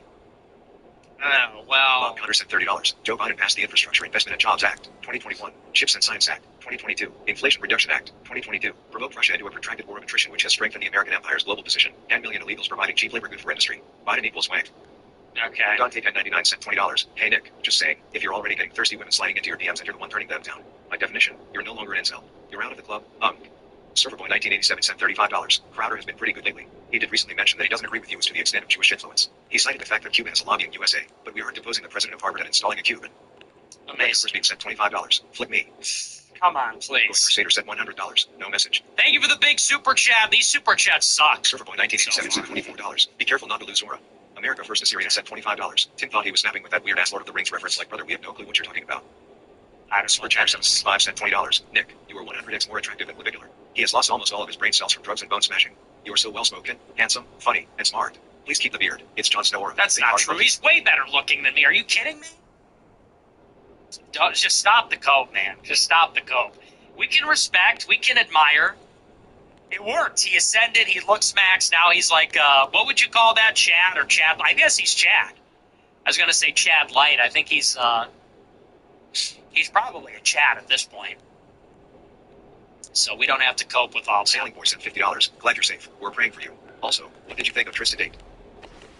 I thought he's great. I love Tristan. Great guy. And I like Andrew, too. Generational Noticer sent $30. You were brought up in OSEA class today. We talked about how, as Catholics, we don't believe in Zionism. Someone brought up the Get Back to Work Matt Walsh clip, and everyone laughed. Pro-Ibers are everywhere. Awesome. Very cool. Base Irish Nibbler sent $20. Bro let his friends convince him to go clubbing for the first time, and it turns into a 1920s Munich beer hall level cultural flashpoint. Can a Nick live? W. Sneeko for prioritizing your safety and not coming out in the aftermath like Tate did. What a disgrace. Even Brett Cooper has more balls than Tate apparently. Wag. Like I said, I will defend the Tates. The Tates are in a different set of circumstances, and I am the authority to say that because I have skin in the game. I've said everything, and I have skin in the game, and I've gone through it, and I have authority to say that. If you're some random on the internet saying, he should just go all in, it's like, okay, you have not gone to jail in Romania for your views. You have not gone in jail for becoming so powerful and influential that, you know, the State Department wants to shut you up. So I am going to defend him and say we're not all in the same boat, and I think that's reasonable. He didn't apologize. He didn't throw anybody under the bus. He could have easily gone up there and said, you know what, I want nothing to do with Nick Fuentes. I want nothing to do with these guys. They played the song. I didn't. They're anti-Semitic. I'm not. I apologize. He could have went much further. He was trying to walk, I think, a very thin line, and it's a different set of circumstances for him. So, because here's the difference. If he makes the wrong move, he could go to jail, okay?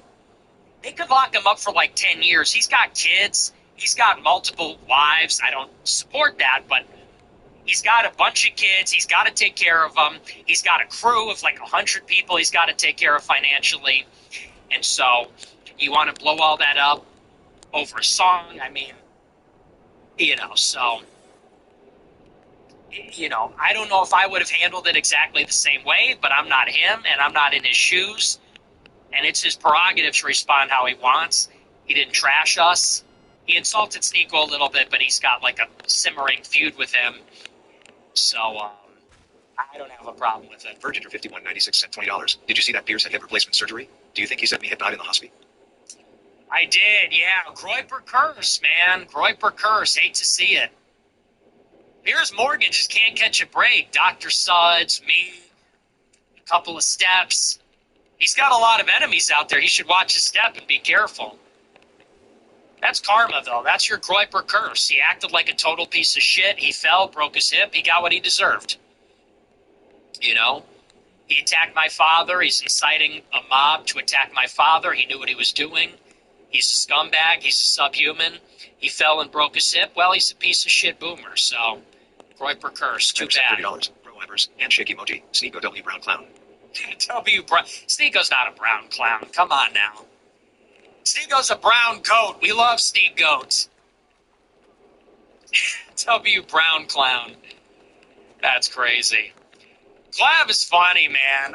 I love him. Here's my favorite.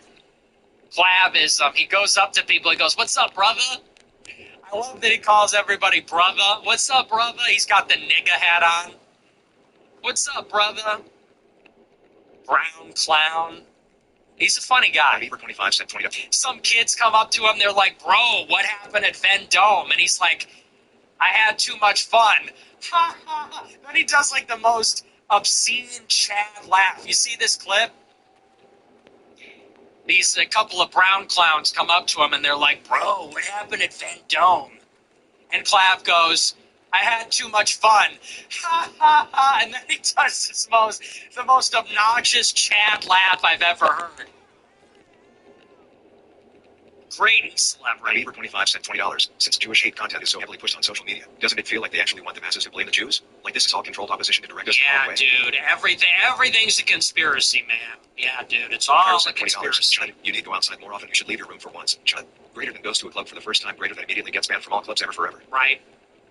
You should go and touch grass. I wonder what would happen if you fucked a girl. I wonder what would happen if you actually went to a party. You'd probably like it so much, give up all this chud hatred. Goes to a club, gets banned by the Jews forever.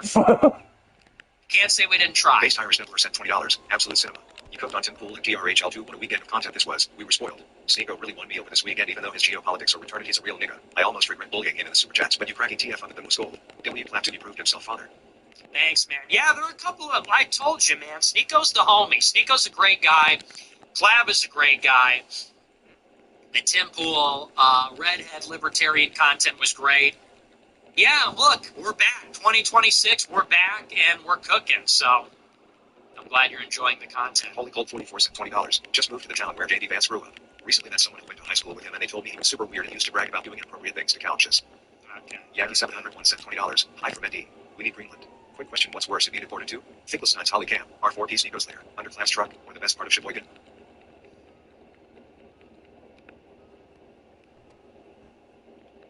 See, a guy like this is just a complete idiot, you know.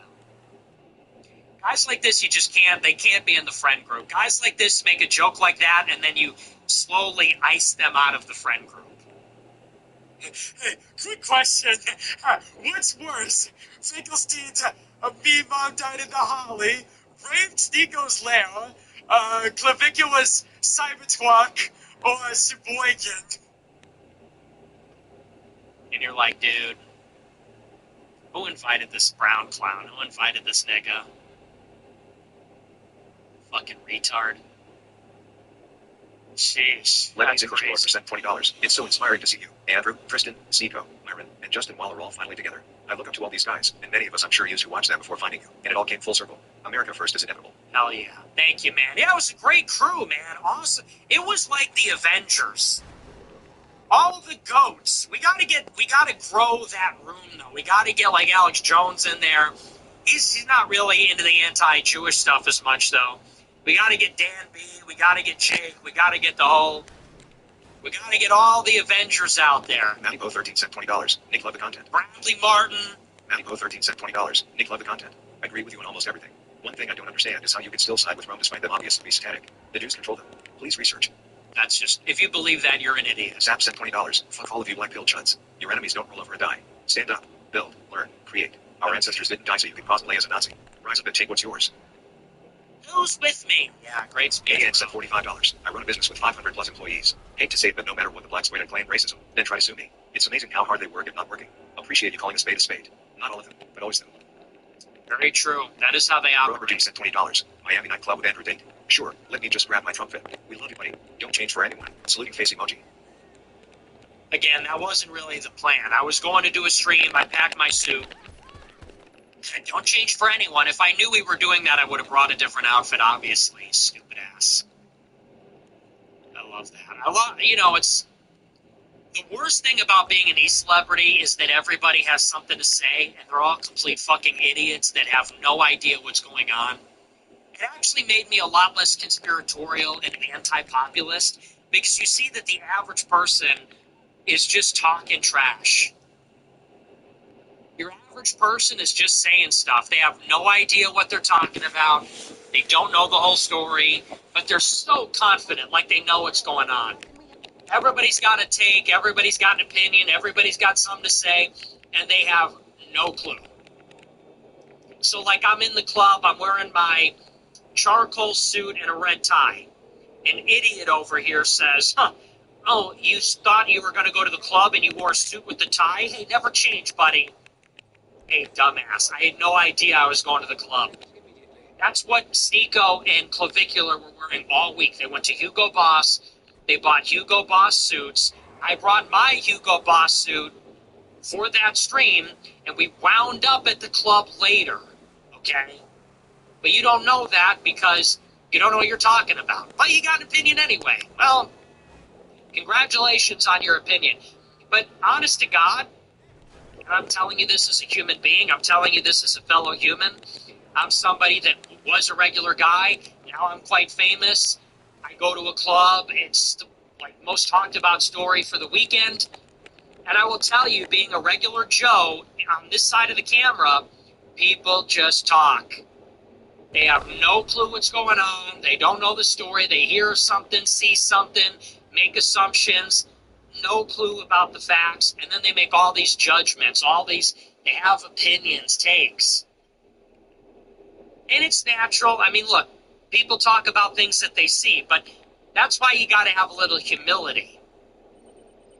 And by that I mean you have to have a certain openness to explanations, information you don't know, because everybody believes that seeing is believing, but you can't believe everything that you see. Because what you see is not always reflective of reality. And I talk about this, but it's a lot of things. It's a lot of things that I've experienced throughout my career. People see or hear something and they go, oh, I know the whole story. You don't know what you're talking about. Anyway. We love you, buddy. I love this proprietary, patronizing, never change, little dude, never change, little buddy. Oh, you sweet little thing. You thought you were going to wear that to the club. Hey, fucktard. Didn't know. That was spur-of-the-moment thing. Dumbass. Don't change for anyone. Oh, I was about to. Fucking idiots. Average John 93 said $100. W Lab Saturday way to shake up the internet. W Timcast 2026 Firestar. Congratulations. Hey, thanks a lot, man. Thanks for the big super chat. Right? What a great way to start the year. Starting off with a bang. The big 2-6, though, man, it's crazy that it seems that cancel culture is going back in the wrong direction.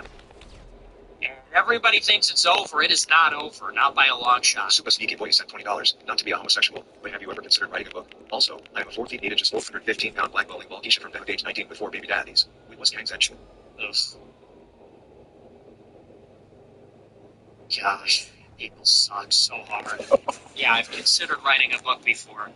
Great question. Have you ever considered it? No, I've done this for 10 years, and the thought has literally never crossed my mind. We was gangs and shit. Oh, wow. That's like a funny joke. I've never heard that before. Tony Alice sent $20. Revive to Sneako after getting dragged hard in the live stream over the weekend. Smiley face emoji. You know that's a joke, right? Like, you know he's playing into that. Luke sent $30. Sneako should hire better security. Crazy that someone could walk up to you guys that easily at a restaurant and get within 2 feet of you. Instead of hiring cute black guys, get a real team that blends in and can keep people from getting so close. Whoever was with you guys the other night should be fired. Wow, thank you for telling me. James sent $22. Ascending in 2026. Working out 6 days a week, losing weight, eating lots of protein. No gross fatties in the movement. Good for you. Congratulations. $40 $50. 2026, we are all ascending. Except the Packers. Fuck the Packers. Yeah, exactly. Very good. Just like when I said that on the show before. Would you like a protein cookie? Would you like a protein pancake? Better sent $25. That clap guy was pretty cool, running someone over. Tell everyone they need to look better and get healthier. But man, he's a certified retard. Telling people to do drugs and not caring about white people and saying politics are useless. He really showed his again in your dialogue. Yeah, whatever, man. Florida Grow Ever sent $25. Pool was kind of a dud. Would have been like 6 or 7 million times better to do your own show. Anyway, still love the show. Got an interview for a promotion on Friday. If all goes well, I'll be signing up for free college through my employer to get a bachelor's and then get into law school. Grow Ever infiltration. Thanks. Well, it would have been a bigger show, but he did it after everybody already did it. So, I don't get me wrong, I had a great time. They were very gracious towards me. They were very friendly, shook my hand, nothing but respectful. And what I really appreciated is Tim said, he said, I'm not going to bring you on for a struggle session. He said, we're going to do the show like we always do the show. You're on the panel. We're talking about the news. He said, I'm not here to provide pushback or whatever. And I thought that was pretty admirable. That being said, and I only say this because I want to give everybody the best show possible, it would have been a much bigger deal if we did it 2 years ago. Not for nothing, but if we did that collaboration 2 years ago, it would have been a showstopper. January 2026, it's like, I don't know, people have been asking for it for so long, I think a lot of people moved on. And it got good viewership. I guess it had 65,000 concurrent viewers across platforms. It was still a substantial stream, but I think there was a lot more buzz for it maybe a couple of years ago. In his defense, he would have lost his YouTube channel or it would have gotten taken down. I get that. But I thought it was a lot of fun. I like those guys. It was funny, you know. It's a funny cast of characters. The Tate guy's funny. Ian is hilarious. I really like him. I know Phil isn't my biggest fan, but we wound up agreeing on a lot of things. Same thing with me and Tim, so I had a good time. And they were very kind. Brand Dazzle said $50. The cream suit with the white shirt was so sexy, but shave the beard ASAP. I can't stop seeing Shapiro now. The live definitely proved who's more intelligent when everyone gets together. Props to Cinco. Listen, it's not a competition. And I like those guys. It's fun to chop it up with different kinds of people. And even if you don't agree with them or whatever, this is like a normal conversation. It's a fun conversation. So I love both of those guys. I don't know. I don't know what I want to do with the beard. I personally don't like it. It's itchy. And I don't love the way it looks. But people keep telling me to keep it. I kind of like the different look. I don't know what I'm going to do. I might keep it one more week. K-Heights 109 said $20. Did Alex Jones smoke a carton of 6 right before your last appearance? His voice sounded completely shot. Yeah, so he probably lost his voice. You know, it's not that crazy. It's so funny, man. Alex Jones clearly has, like, laryngitis. He lost his voice, and people go, wait, what's wrong with his voice? Wait, what's going on? Why does he sound like that? Hey, like, he lost his voice. I don't know, maybe he's sick. It happens. He does a 3-hour show every single day. And people are like, wait, he sounds different. What's going on? I don't know, dude. He lost his voice. Like, it's not that deep, bro. It's not. People are really dumb. You really underestimate how stupid people are. Seriously. Like, I am so done with the Goyim. I was kind of on the edge, like, do we kill all the Goyim? Like, I don't know, maybe I support this. I was kind of on the fence at the end of the generational run. I was so sick of the super chats. I was kind of like, I don't know, maybe we let the Jews kill all the Goyim, because, like, Goyim kind of suck. But damn, they are dumb. Did Alex smoke a carton of cigarettes before he started? His voice sounded bad. I don't know, bro. He probably lost his voice. Like, it does happen. I'm sure you've heard of that before. It's not a real puzzle, okay? It's not a Gordian knot. How do we figure this out? How do we figure out this puzzle? How is his voice shot like that? God Israel said $20. All my niggas Romans, nigga, Hail Caesar. Okay, that's just... Ballard Brooks said $20. God, I love it when Ian Carroll calls you control dumb. Then with 0 sense of irony is chalking it up with Israeli mouthpiece bros head bar. Yeah. Then proceeds to say Epstein and his network aren't actually Jewish, but they're a satanic cult. What a fucking idiot, Lamau. Well, and you know, here's the thing. People can say whatever they want. Let me tell you something about Candace Owens and Ian Carroll. At the end of the day, they do not see this as a battle that has anything to do with Jews. I do. Now, whatever you think about what I said about Epstein, I really don't care. And whatever you think about my take on Venezuela, I really don't care. And you want to know why? Because I know more than you. I know more than you. I know more about it. I know more about the issue. I studied it longer, and I'm smarter than you. I'm smarter than most of you. So I really don't care what your opinion is. But let me tell you a fact. The only difference between me and Candace Owens at this point, from an ideological point of view, is I believe this is a theological battle between Jacob and Esau, between Jews and Christians. She does not. And if you pay really close attention, and if you have an IQ over 105, and you can listen for the subtlety, you will know she does not believe this. And she could say whatever she wants. She could make up her nonsense, her conspiracies. You know what she said about me last week? She said, Nick does not understand that it's a theological battle about Satanism. She said, every world religion is infiltrated by Satanists. She said, Nick wants you to think it's Jews versus Christians, Israel versus America. She said it's not. It is the Satanists that have taken over every religion against all the God-fearing people. The good Jews, like Dave Smith. Okay? And that is what she believes. And she said that a year ago. She believes in this Frankist conspiracy. She believes in this esoteric conspiracy. I don't know where she got it. I don't know where she got this dumbass opinion. But she believes that 300 years ago, some Jewish Kabbalist or a Satanist who happened to be coincidentally a Jewish Kabbalist started infiltrating all the world's religions, Islam, Christianity, Judaism, and now the world is under the control of an ideological satanic cult. They run all the religions, they run all the governments. They're not anything. They're from all different stripes, all different religions, but they just worship the devil. And let me tell you, that is just simply wrong, okay? It is about Jews. It is about Jews. It is about Israel. It is about them. Okay? It just is. And it always has been. That is the story, okay? It is not the Satan lobby that is controlling Congress. It is the Israel lobby. Netanyahu is a Jew. The religious Jews are part of his ruling coalition. The Jews pray to the devil. Where do you think all that stuff comes from? Kabbalism, Masonry. It comes from Jewish mysticism. And I will add another thing. You are getting dangerously close to religious indifferentism when you say that it is Satanists infiltrating all religions versus the authentic people of all the religions. You're getting dangerously close to religious indifferentism when you say it's the good Jews and the good Christians against the bad Jews. No, sweetheart. It's Catholics versus everybody.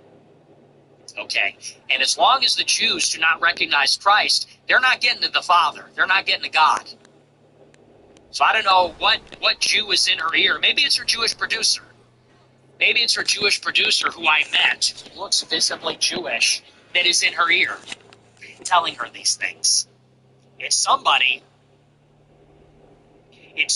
that's peddling this nonsense to her. I'll give you, you don't believe me? I'll give you the quote, because I actually pulled it from her live stream. This is a quote from Candace's show last week. She said, quote, "This is the kid who sat across from me and said that people that are sub-Saharan just don't have a high IQ. Well, that's true. She says, this is a cult. The theology matters more than the politics, okay? The left-right dialectic means nothing until you understand the theology guiding the elite's worldview. And it is, in fact, occultic. It is, in fact, satanic. And these are, in fact, ritualistic. It's all over. You need but read articles." Fucking idiot. No grammar here. "You need but read articles that are in your face or conduct a minor incursion." Incursion. Interesting word choice. "Into the history of psychology, which was brought upon our shores. A minor incursion even to the establishment of Hollywood." It's right there in your face. This is like when a black person learns a new word. Is this Kai Cenat? An incursion? Oh my goodness. You are retarded. You need but read and incur into the literature. Holy. She's sweating like a nigga trying to read.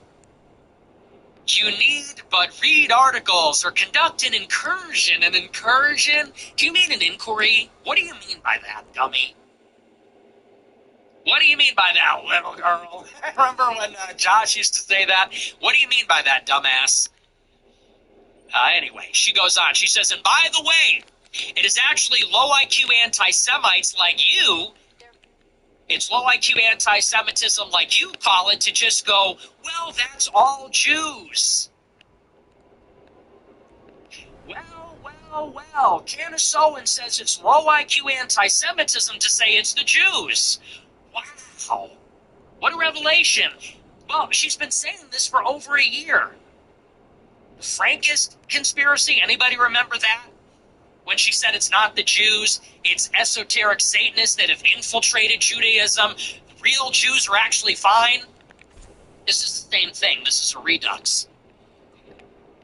She says, by the way, it's actually low IQ anti-Semitism like you call it to just go, oh, well, it's just all Jews. That's why I don't like Dave Smith. I don't like Dave Smith, even though he's completely on our side and everything. It's just him. That's actually what low IQ anti-Semitism is. No, I'm sorry, honey. Dave Smith is not on our side on everything, actually. And I like Dave, and I respect him. And I think he's a good man. He's an honorable man. He has a lot of integrity. He's an honest man. He's intelligent. He's a critical thinker. You know, I like Dave. But he does not agree with us on everything. You want to know why? Because when I went on his show, he grilled me about whether I believe 6 million died in the Holocaust. And he grilled me about why I say horrible, shitty things about Hitler, as if that's evil. And he doesn't believe it's the Jews. He does believe it's the neocons. He, like Tucker, believes that you can divorce Jewishness as such, Jewish identity, from the larger issue, which is neoconservatism in Israel. He said, you know, the neocons, the Vulcans, as they're called, are not all Jews. You got Condoleezza Rice, you got Dick Cheney, George Bush. He said, on the contrary, you got Jews like me and Blumenthal and Jeffrey Sachs that are against it. This is what Dave said. Man? So no, we do not agree on everything, and he's not a Christian. And that was the source of our beef. I said, Candace Owens is bringing on Dave Smith. That's tokenism. She brings me on for the struggle session and says, why do you criticize Dave Smith? I said, well, he seems like a token. He doesn't really believe it's the Jews, etc., etc. Here we are a year later. It's the same thing all over again. Well, you know what, Candace, you're wrong. It is the Jews. And no, we don't agree with Dave Smith on everything, and that's okay. But it is them. And you're the low IQ anti-Semite that says, no, it's ritualistic satanic abuse, and the Frankists have infiltrated everybody, and it's the good Jews and the good Christians again. No, that's wrong, honey. And I don't know where you got that from, you fucking idiot. I'm sure it's some obscure traditional Catholic priest or some Talmudist Orthodox Jew. Somebody is feeding her that. Mark my words. Somebody is feeding her that. And I'm going to get to the bottom of the intellectual etymology of that. I'm going to get to the bottom of where that idea comes from, but that's not hers. And I don't know who's feeding her that, but that's wrong. Anyway, she goes on. It gets better. She says, to be clear, this occultic, ritualistic stuff, these people are gypsies. They exist in every faith. Oh, my goodness. Oh, they're gypsies now? She says, let's be clear, Aleister Crowley was a student of this. Did Aleister Crowley exist? Did Jack Parsons exist to establish the Apollo program at NASA? Was he conducting occult sexual rituals to establish a moon child? Did we then suddenly go to the moon after the Apollo program? So actually, Nick, it's you that is demonstrating that you have a low IQ. She really hates when you call her dumb because she knows she is. You know she struggles. Or rather that you are trying to tell your audience to stop learning. You're trying to convince them, and by the way, you're trying to convince them that Satan is a conspiracy theory. Keep focused on the minutia, left versus right? It's Israel versus America. It's not bigger than that. There's no global conspiracy happening. Okay? So she thinks if you say it's about the Jews or if it's about Israel, she says, well, you're engaged in a cover-up. It's really about NASA and Freud and psychology and Jack Parsons and Aleister Crowley. It's about the moon landing. The moon is made of cheese, and NASA's Hebrew for lie. And it's about time travel and psychics and gypsies. And we, the good people of the Jewish and Christian faiths, need to stand up against Satanists and transgenders. That should be absolutely disqualifying. Anybody that believes in the Jewish question as such, that should be disqualifying for you because you are either too stupid or you're in on it. Either way, it doesn't make a difference. You're out. You're either so dumb or you're obfuscating and you're deliberately poisoning the well. It makes no difference in effect. And that's a direct quote from her show. To be clear, these people are gypsies. They're in every faith. They're in every faith. Satanists have taken control of every religion and every government. And she believes the Macron thing is a part of this. She believes the Charlie Kirk thing is a part of this. She believes, like, why did Emmanuel Macron marry his transgender dad? because they're so evil. They have to do it because it's a satanic ritual, and they're part of this 400-year-old satanic conspiracy. It goes back to the French Revolution, and that's connected to Charlie Kirk. Why did they kill Charlie Kirk? Because they were grooming him because he was psychic. Because they have ancient Sumerian technology. Just like how Aleister Crowley worshipped the Egyptian gods and communed with them, well, the CIA had Sumerian glass technology that lets them see the future, and Charlie had it, and that, like, okay?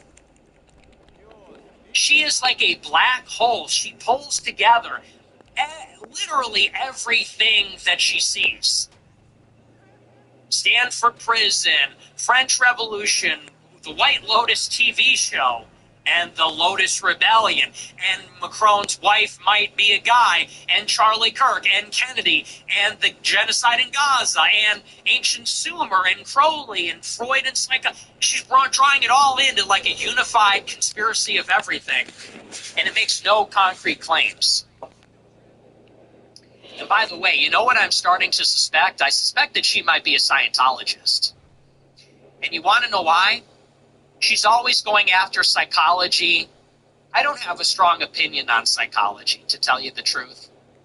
The Catholic Church doesn't have a strong opinion on psychology. We're maybe biased against it. Yeah, I think about Fulton Sheen has delivered sermons. He says that we psychologize our problems to avoid facing a moral judgment.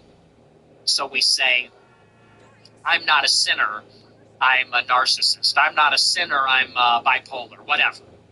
And so there's some criticism. Surely, though, we believe that, psychiatric disorders do exist, right? So the Catholic Church doesn't condemn it in its entirety. But do you know who really hates psychology? L. Ron Hubbard. Anybody know this? Scientology is like militantly against psychology. Militantly against all of that. L. Ron Hubbard in particular is militantly against it. And Candace Owens is tight with this Scientologist John Mappin. He's one of the highest ranking Scientologists in the world. Okay? And he is an advocate. I called him out for this. John Mappin, who is her friend, I guess they holiday with them, they hunt pheasant with them, they get dinner, they talk all the time. She retweets him all the time. He calls her buddy, who is like a very powerful and rich Scientologist, called me out on Twitter and said, oh, you're terrible, you're sloppy, no one believes you. And I said, thanks, but you're a Scientologist, so I'm discarding your opinion. And then he changed his tune. He goes, whoa, whoa, whoa, you should learn more about Scientology. I'd be happy to talk with you about it. You should learn about Scientology, and you should come and visit me, and I'm going to turn you on to Scientology, and blah, blah, blah. And I know people that know him, and what they say is he never stops talking about Scientology. And anyone will tell you about that. All Scientologists do is basically public diplomacy for the Church of Scientology. They talk about it all the time. They try to recruit everybody. They're doing like a charm offensive on the world.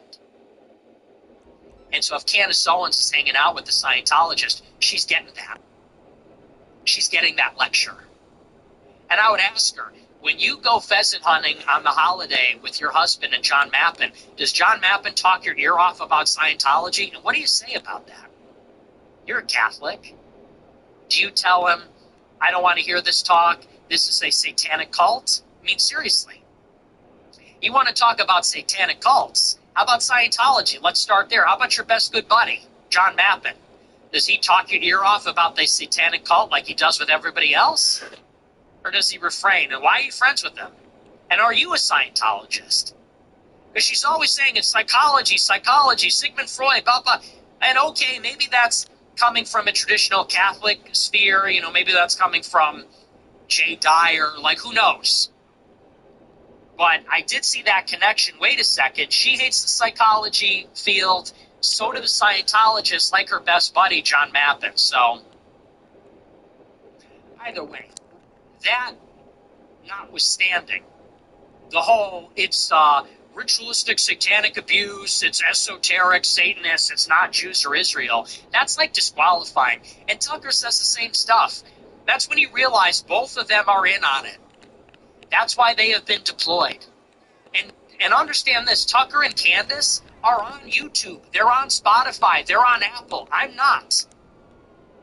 Tucker and Candace, who were taking part of the system for their entire careers, Tucker from Fox News, Candace from Daily Wire and Turning Point, they became red-pilled last year. And they sucked all the oxygen out of the room. They're the biggest players in the field because they're on YouTube. They're on iTunes. They're on Apple. They're on Spotify. They have a check mark on Twitter. They're on Facebook. They're on Instagram. They're on TikTok. They're allowed on all that stuff.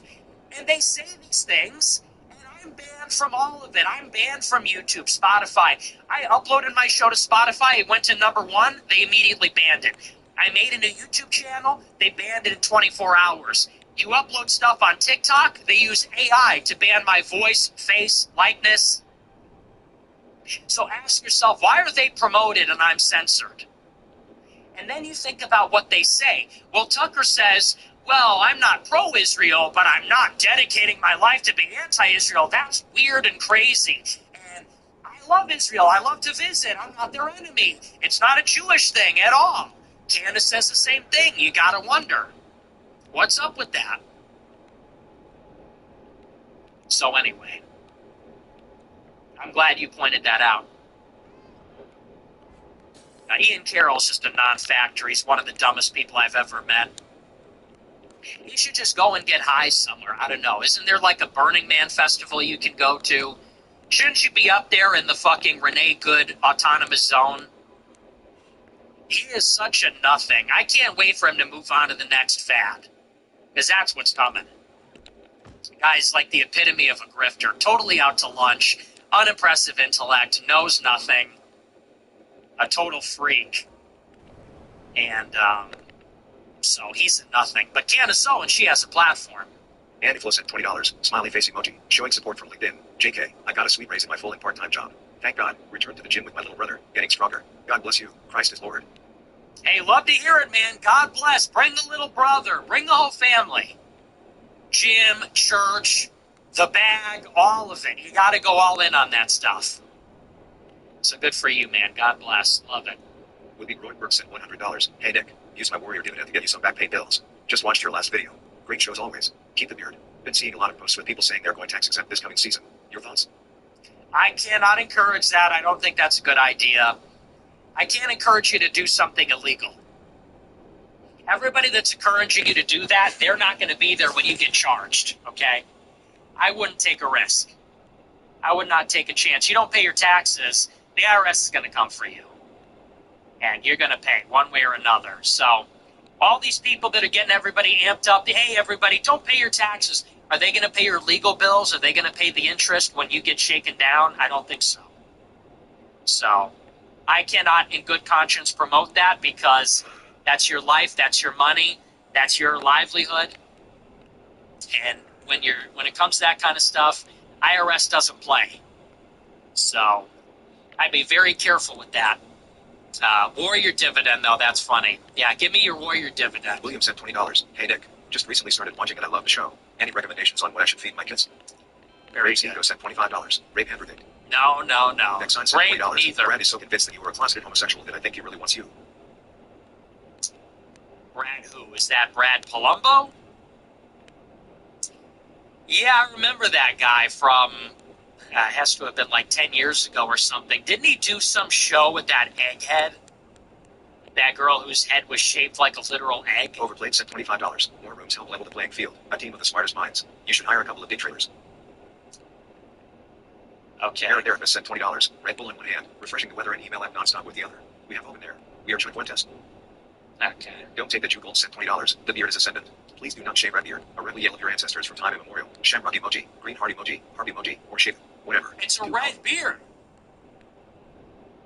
Keith Woods was talking to me about that. He said, was your beard always red? It is.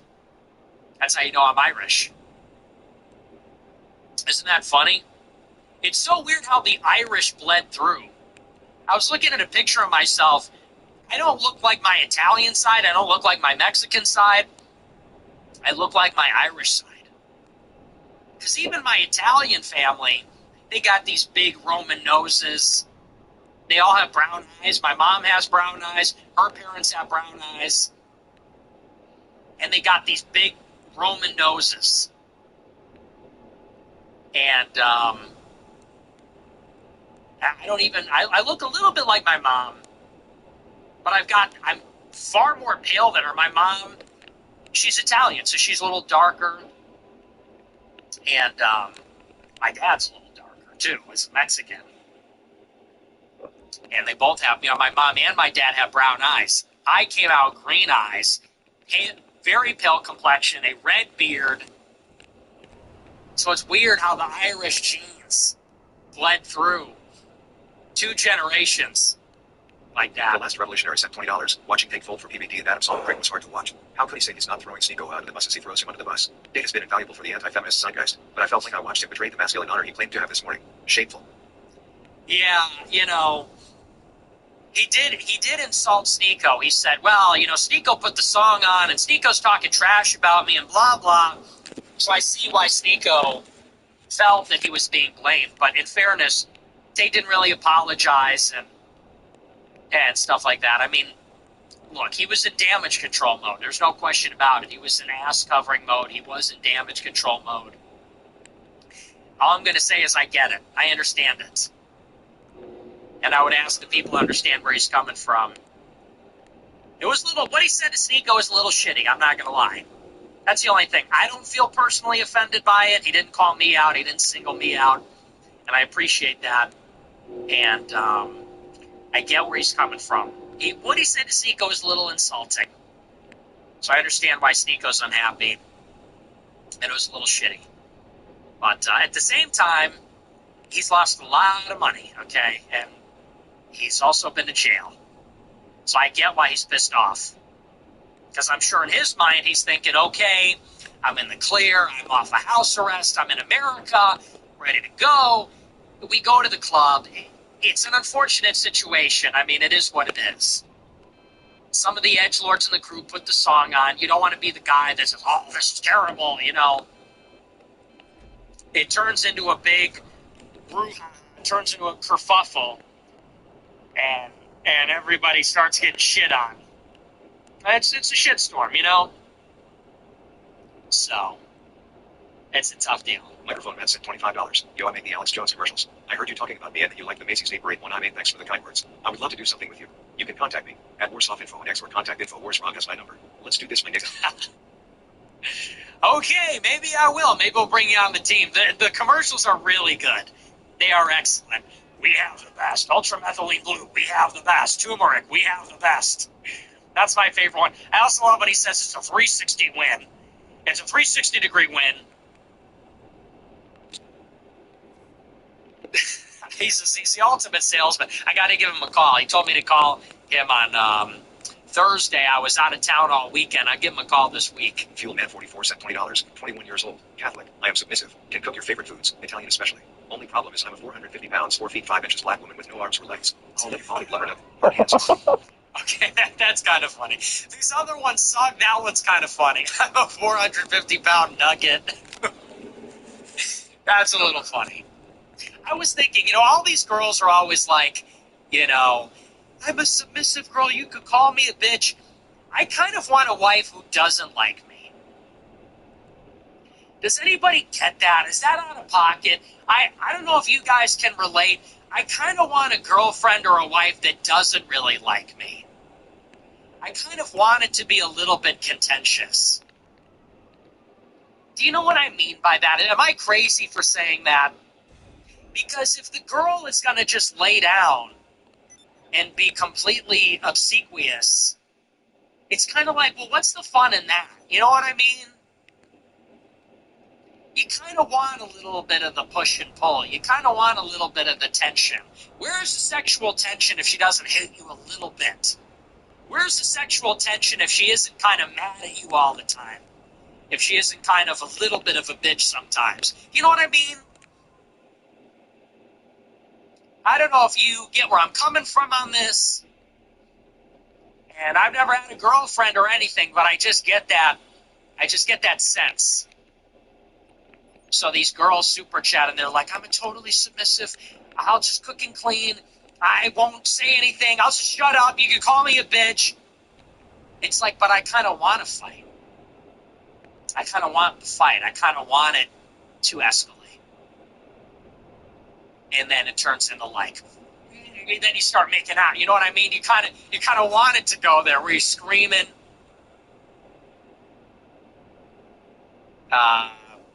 I don't know. Maybe that's crazy. Is that too much? Is that TMI? But that's just me. Push her up against the wall, clothes soaked with rain. You're in the rain, fighting. I don't know. Maybe that's just me. Call me crazy. But I feel like there's got to be a little tension. You have a little fight in you. I like that. So. Sure, sent $20. Hey Nick, let me know when you're in South Bend, Indiana. We can go rock climbing Smile. Yeah, I'll definitely do Their that. offer sent $100. Hey Nick, good evening. Seems that Brett Cooper is really beginning to take a liking to you, even since you have aura. HWR words exactly. Smiley face emoji. Hey, thank you for the big super chat. Brett Cooper! Oh, she's one of my favorite e-girls. Brett Cooper. She's finally coming around. She said, you know what? Aura. She said me and Sneeko have aura. Hello. We have aura. Oh, we got aura. Oh, okay. Hey, what's going on, Brett? So Brett Cooper thinks we have aura. She says we're funny. She says I'm relatable. I'm starting to like Brett Cooper. I'm starting to like her again.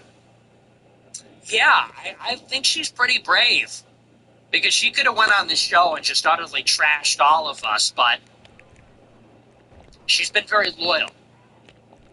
She's been a very loyal Groiper. The way she stuck up for me, the way she stuck up for America, I respect that. You can say whatever you want. I respect that. She sticks up for America. She told Randy Fine he'd feel more comfortable in Israel. She said, I'm funny. I like it. I respect it. So she's got some guts. I'll give you this. She's gutsy. She's a gutsy little e-girl. So W. Brett Cooper. What can I say? I guess I'm a Cooper head. I guess I'm a Cooper respecter.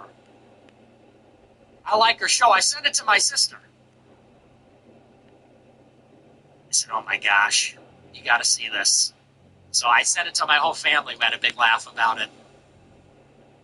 W. Brent. Osnick wildly sent $20. Faith Merrill likes some TikTok edits shipping you in Candace. I think this is her way of saying she doesn't mind if you have a gumbo on the side. She might be a keeper. P.S. Happy Feast of St. Sebastian. Oh, yeah, maybe. Driving around sent $50. Total Hey Nick, mark. I broke up with my stupid girlfriend, so here's $50. Love the show, man. Keep it up. Less than 3. Luker genuinely might put the crow among the beds. Hey, thank you very much, man. Lokercuinly, thank you for the super Metaglass chat. sent $100. Hey, sorry if I ruined your dinner. I was just trying to pay for your drink out of respect. I wish you mentioned I shook your hand inside the dog last night. That way I didn't seem like a threat low. Maybe buy Clive a drink with this, but not Snicker who's talking shit. Okay, thank you for that, but you're crazy, okay? For those that don't know, this is like a crazy guy that was in the $100 a month club, who was like a total psycho, and was just posting the weirdest shit and like DMing everybody. This is why, please just don't ever do that again. No, if I kicked you out of the group, there's a very low bar in that group chat. If you got kicked out of the group chat for being weird, yeah, don't come up to me in 2 different occasions and just ambush us with your fucking Snapchat glasses or whatever. Like, that's crazy, man. So, yeah, I'd appreciate it if you don't stream snipe us with the glasses. I mean, what even is that? Like, you're being conspicuous. You're some dude, you run up on us with the glasses with the camera in it. We don't know you. And who does that? It's just totally insane. So yeah, please don't do that. You'd like literally ruin the IRL stream. Crunk will rise again sent $6. You were really Obi-Wan maxing in Miami with that dance suit beard. People were saying that. People were saying I'm like Obi-Wan and Clav is like Anakin. Which is kind of true. Which is true in a way. Because he has this darkness. You know, he's got an edge. He's got this, like, he'll kill every Tusken Raider in the village.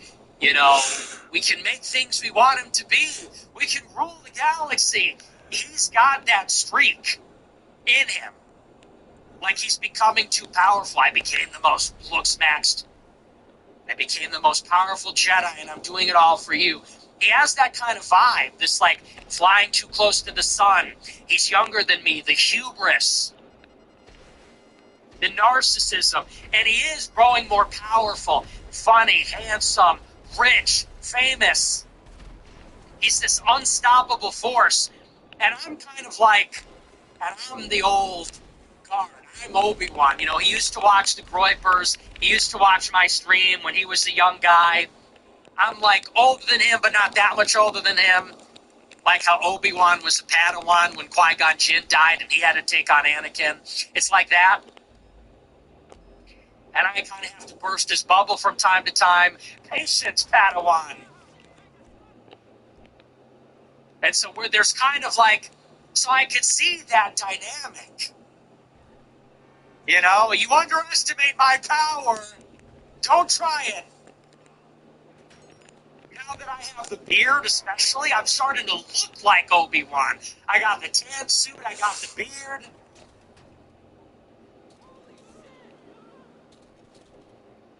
And he's like the hot shot, you know. Hot shot, his hair's darker, he's got like the black hair, the dark suit. Come on. So there's something going on there. Anakin and Obi-Wan, that's Sneako, maybe he's like Mace Windu because he's black, you know, he's the brown one. He's the brown clown of the group. He cuts off Clavicular's hand, or vice versa, I guess. Who would be Palpatine in that situation? Some Jewish fixer. He controls Congress and the courts. He's too dangerous to be left alive. Anyway. Yeah, so I'm giving kind of like an Obi-Wan vibe. Who would Sneako be in that situation?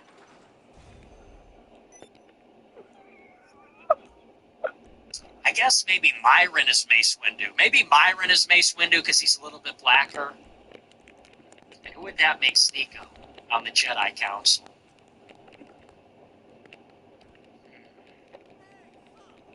What are the other characters? You gotta think about this stuff. I'm not sure. Come back to me on that one. And Jar Jar. People are saying... People are saying Jar Jar Binks. Well, that would make sense because we're all on Tatooine together. Baby Clav, Jar Jar, Padawan, Obi-Wan. Maybe Sneako's Jar Jar. Because Jar Jar Binks is from Naboo. And he's on Tatooine when we all meet together. Sneako's Jar Jar Binks. So I'm Obi-Wan. Clav is Anakin. Sneako is Jar Jar Binks. Myron is Mace Windu. Andrew Tate is Yoda. Holy shit. And you want to know why? Because remember how Jar Jar Binks became a senator? Maybe you don't. Padme had to like step down or whatever, and Jar Jar Binks became the senator from Naboo.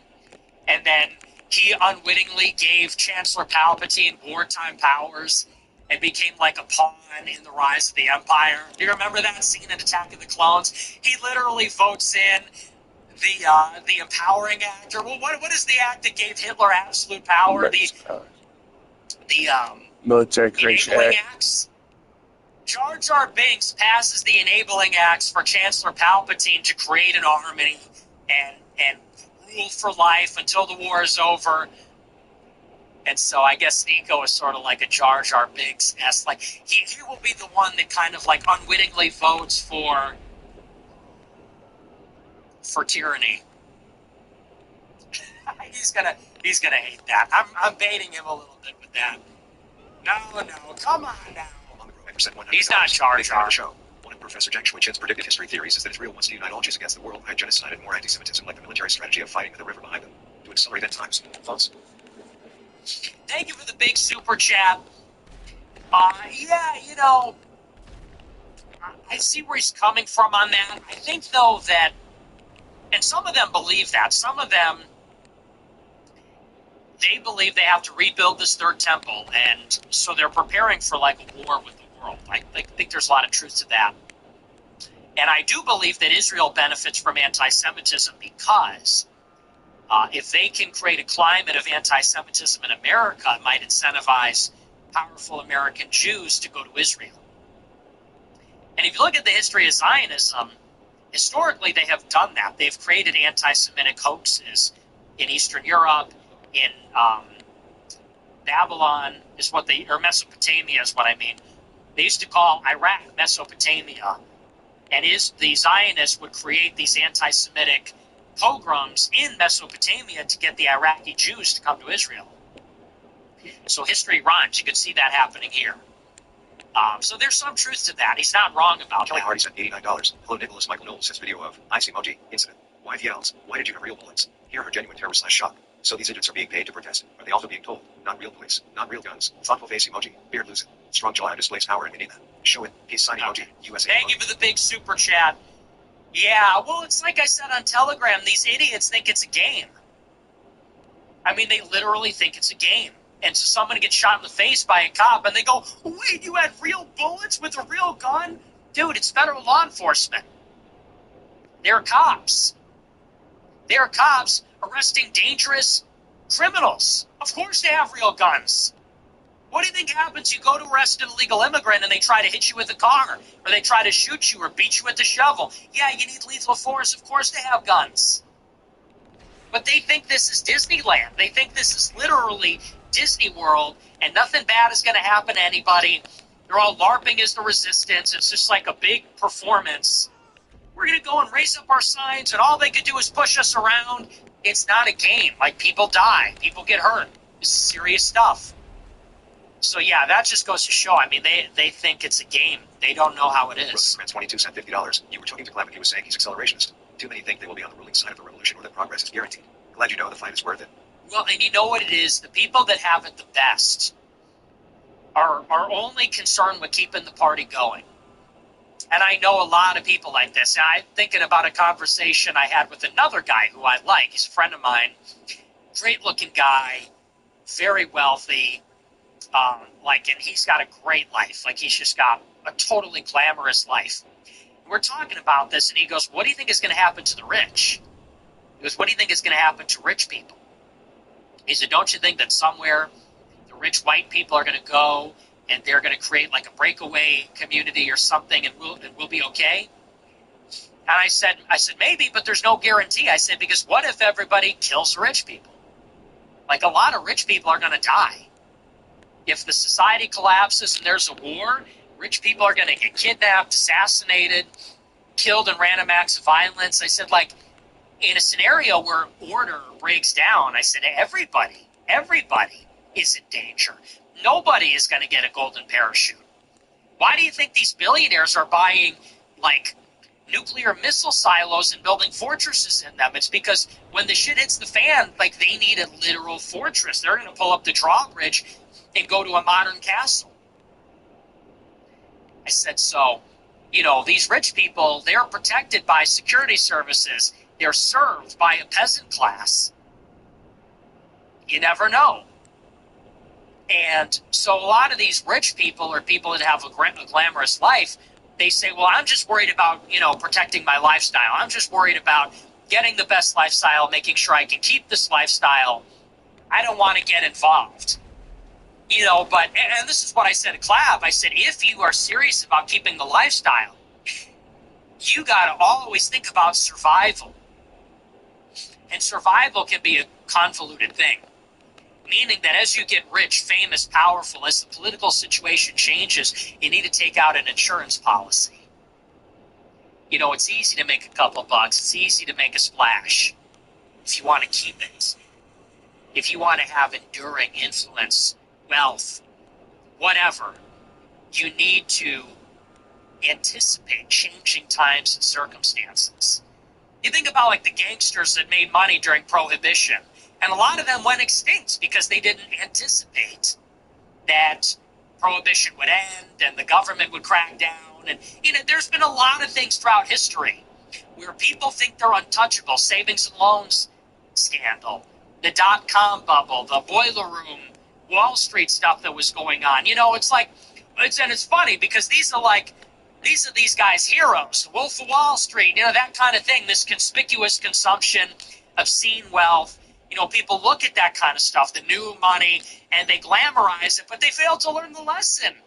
What happens to the new money? What happens to, the Novo rich? What happens to these people that are getting all this money so quickly? They always go extinct. Why? Because they can't see the forest for the trees. They get lost in the sauce. And so they start thinking the good times are never going to end. They get insecure and anxious about losing what they've gotten. And that drives, I think, maybe more recklessness and carelessness or whatever. And so if you want to become old money, you got to think like old money. And old money, it's like in The Great Gatsby, they're different. They're not like us. They're different than us. And you got to have a mind towards, how do I protect and preserve my wealth, my influence? How do I have longevity? The real power, the real money, it's not flashy. They don't want all the attention even. They actually want to blend in more. Like in Oppenheimer. Amateurs seek the sun, get burned. Real power stays in the shadows. That's like the best quote from that movie, and that's true. And I told them it's a cautionary tale what happened to Andrew Tate. Andrew Tate got too famous, and who knows if that was his intention, but he got really, really famous, and he got burned. He got burned up. Got too powerful, too quick. He got burned up, and they came after him, and shit got real, and he didn't have an exit strategy. And who would? I'm not saying that. He's not dumb for that. It's like, who anticipates your little clipping Discord is going to turn you into the most famous person ever, and within a year you're going to be like an enemy of the state, and they're going to throw you in jail over a video? Like, it's unprecedented. And they even knew that. They thought they were paranoid, but they knew stuff was going to happen. But that is the mistake that people make. So you got to be smart. Got to be smart. So when Clav says that, it's like I hear it. I hear where he's coming from. He's a young guy, and I don't say that to be patronizing. But don't believe your own press. Do not fall victim to hubris. Hubris is so real. It's almost just like a tangible thing that exists in the world. Like, I believe that. Hubris, people think it's like a synonym for, I don't know, arrogance, exuberance, like whatever. It is like a tangible thing that exists, and it's like a status effect. Like if you're drunk in Fallout, or you're like hit with poison or something, it's like a status effect. If you have it, you are inviting destruction. You are begging to be destroyed. And so you have to keep that out. Ego is the enemy, and you can play it up. You can play it up. People always do. It's attractive to say, I'm unflappable and I can stand any test and I'm the man. Like, it's one thing to play into it, but when you get home, you better respect the business. You better respect reality, because reality has a way of humbling people. It really does. People that think it can't happen to me, I'm untouchable, I'm invincible, that seems to be exactly. And I hope this is not misconstrued in any type of way at all, because I like Clav. I think he is incredible. He is a young guy, and yet he is so on top of it. He's really good at what he does. He's really successful. He's handling it very well. And by that, I mean he's not shaken up by it. He's confident. Like, this guy's got balls. And I like him. He's a funny guy. He's committed. Really great work ethic. Naturally funny, charismatic. Like, I really wish the best for him, and I'm rooting for him. And if he needs anything, I'm there for him as the older gen, as the young of the group. I only say this because we have this disagreement, and he says, no, politics is jester. Everybody needs to look out for themselves. Why waste time doing anything else? And I'm telling you where I'm coming from. I'm a survivalist. I am far more conservative. I'm extremely conservative in my disposition. I'm not a risk taker. And I really just do believe in taking care of the downside, watching your ass. kind of managing your situation because, like I said, it's a very cold world out there. So I hope it's not misconstrued as hating or patronizing or condescending, because I know how you got to be very careful. I got to be careful talking about it because it's a younger guy, super successful. It's easy to come across like you're breaking balls or something. You're trying to clip wings or something, and it's so not that. I do genuinely worry. And I'll tell you something. I worry about him. When I saw him point a gun at that guy, and when I saw Clav run over that guy with his car, I thought, fuck, man, this is really bad. Like, he's gonna get screwed by this. I genuinely worried about that, and I think he was lucky that he got out of those situations without getting charged. But it's like, a couple of those things happen. You gotta be careful, and it's hubris that leads to stuff like that. Split-second decisions change your life forever, and you make decisions like that when you're in a mindset where it's like, I can do anything. And you might think it's misfortune, you might think it's unlucky. I've been in situations like that too. But it's a mindset. You got to be very careful about that.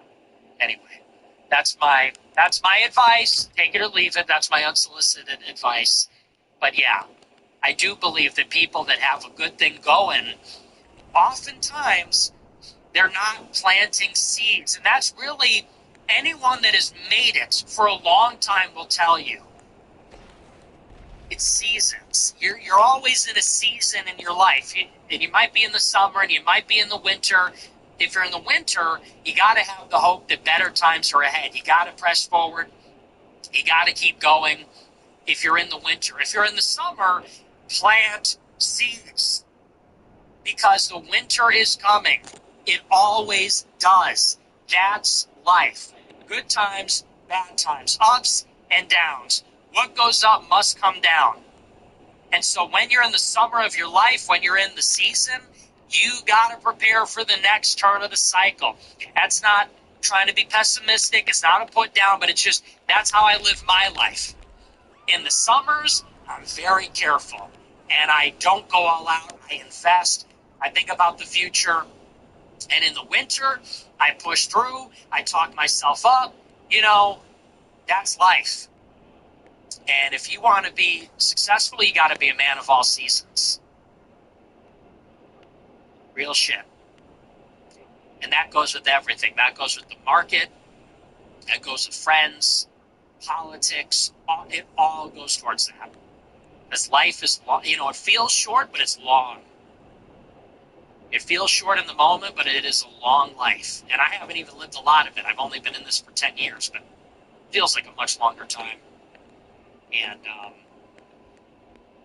you want to be there year over year. You want to be increasing. You want to have sustainable success. You got to think about these things. You got to think about unpredictable things, worst case scenarios. It's life. Anyway, just a little piece of advice from Obi-Wan. Just a little piece of advice from Ben Kenobi. Old Ben, that old kook. Crazy guy, what's he doing? That's me. Snacks Swishy sent $20. So much motion, man. Keep going hard AF, man. God bless you. Hey, thank you, man. God That bless. Source sent $20. Michelle Vance has announced that she's pregnant with another Indian baby. The founding of America is inevitable. Nicholas J. Huertas, if you can hear us, please save us. No one is more personally committed to white genocide than the Vance family. I'll say that much. THC Grow Ember sent $20. 2025 was the generational run. But in 2026, we are headed straight towards the mountains. We are the penguins, and we are going towards the mountains. I saw that. Someone sent me that. It's kind of funny. Renee Good sent $21. I love how your entire show is trashing Jews, but then you compare Italians to them like it's a good thing to be like Jews. Huh? I'm proud to be British. We built the modern world you currently live in. The Romans were not Italians. It is like a good thing. But you want to know why? Because the Jews and Italians were both like little schemers. We're both very verbal. We're both very race loyal, tribalistic, gangsterish, clannish. We're both big talkers. We both invented banking. We both invented law. Jewish law, Roman law. Jewish banking, Venetian banking. We're similar in that regard. And, you know, the biggest charge that the Jews have against the Goyim is that we're dumb, that we're obtuse, we're stubborn, we're sort of dull-headed, stubborn, maybe too caught up in honor and things like that. And so we wound up getting undermined. Now, that's the Jews' criticism of the Goyim, and I do see that. I see that among Northern Europeans. They're kind of bullheaded, and they have too much pride. They say, well, I'm not going to do that. I would never do that. I want to die in battle and go to Valhalla. And the Jews don't have that. They're survivors. And, you know, I know that that's a reason that they're criticized, because they're kind of shameless, desperate, craven, willing to say, do what it takes. But you know what? They're survivors. And in the world, you got to be a schemer. And I think Italians understand this. Italians have a similar old world sensibility. I think about my grandmother. I think about that side of the family. And they were, I don't know that they were schemers, but, and they had a pride in a certain sense, but they had kind of like there's this realism. They have this old world wisdom. You know, my grandmother had so many sayings and so much wisdom to impart about life. They're not naive people, and they're survivors too. I mean, my Italian side used to say we're like cockroaches. They used to say the Kairos are like cockroaches because we've really been dealt a lousy hand in many generations, but we're survivors and nothing kills us. And we succeed in spite of it. And that's because we're hustlers, we're schemers, thinkers, artists in some cases. And I think the white man needs a little bit of that. The white man needs a little bit of that kind of intelligence. Because let's be real, white people have been losing. They've been losing. And white people were maybe egged on to go to war with each other because we're beating our chests. Well, we're going to go to war, and it'll be a splendid little war, and blah, blah. And we killed ourselves. And even now, you know, people are so filled with pride. We have to be a little bit more subversive. So it is a good thing. And Romans were not Italians. Hey, where the fuck do you think Rome is, idiots? The Romans were not Italian. Where do you think Rome is? Find Rome on a map for me. Tell me what country it's in. Tell me where the Roman polity came from. Where did the Etruscans come from? Where do the Greeks have colonies? Like, seriously. I love that code. We're not the real Romans. Okay. Shabbos Heberberg sent $100. MHH. Hell yeah. Gilbert sent $20. A million. The club is a peak experience. Lil Wayne is the go. Win over Ye. Yeah, I think that's, well, not over Ye, absolutely not, but there was some Wayne in there. Rosencrantz 22 sent $20. Did you ever give your thoughts on the cookie files? I saw the cookie files. You know, who cares? Who cares anymore? You know, fuck all that noise. You know what I mean? Who cares? I like Cookie King, Cookie Goat. He put it on a t-shirt. Good for him. Who cares? He has sent $20. Is Trump creating Greenland hysteria in order to kick the U.S. out of Europe and pin it to Asia? The official explanations for this do not hold up under scrutiny, and I don't think he has the power to follow through on the threats of invasion. You're an idiot. I love the... Yeah, it's always a conspiracy. The official story doesn't make... Yes, it does. And that is the dumbest thing I've ever heard. No, there is no five-dimensional chess, you fucking idiot. Fuck off and kill yourself. Gabriella Kamaj sent $20. Nick, God bless you if you could... Yeah, bro, it's all five. Nothing is as it seems. Yes, it's all 5D chess. None of the official story makes sense. Yes, it does. If you know anything about Trump, one, it is a vanity project. That's literally what it is. Trump wants to make America bigger so that he can say that he did, so that it's in the history books. It's vanity. That's one. Two, yes, it does make sense from a geopolitical point of view. That's the consensus. Three, that does not extricate us from Europe any faster. That's totally overblown. They do not hold up under scrutiny. Yeah, they do, dummy. I love that. People just say, they just say anything. Gabriella Kamaj sent $20. Nick, God bless you if you could say happy belated Abby C. I'd be really grateful. JLP012 sent $25. Hey, Nick, what do you think about doing a fan design contest for the merch store? Open source for 1 week. Fans submit. You pick your top 3 designs and let fans vote on the winner. Could be fun. Sounds dumb. McMason said $20. I started to follow you after your episode of Sam High TV. Since then, I have been steadily drip feeding your red bills at work. Also, I began to explore faith. Going to church for the first time Sunday.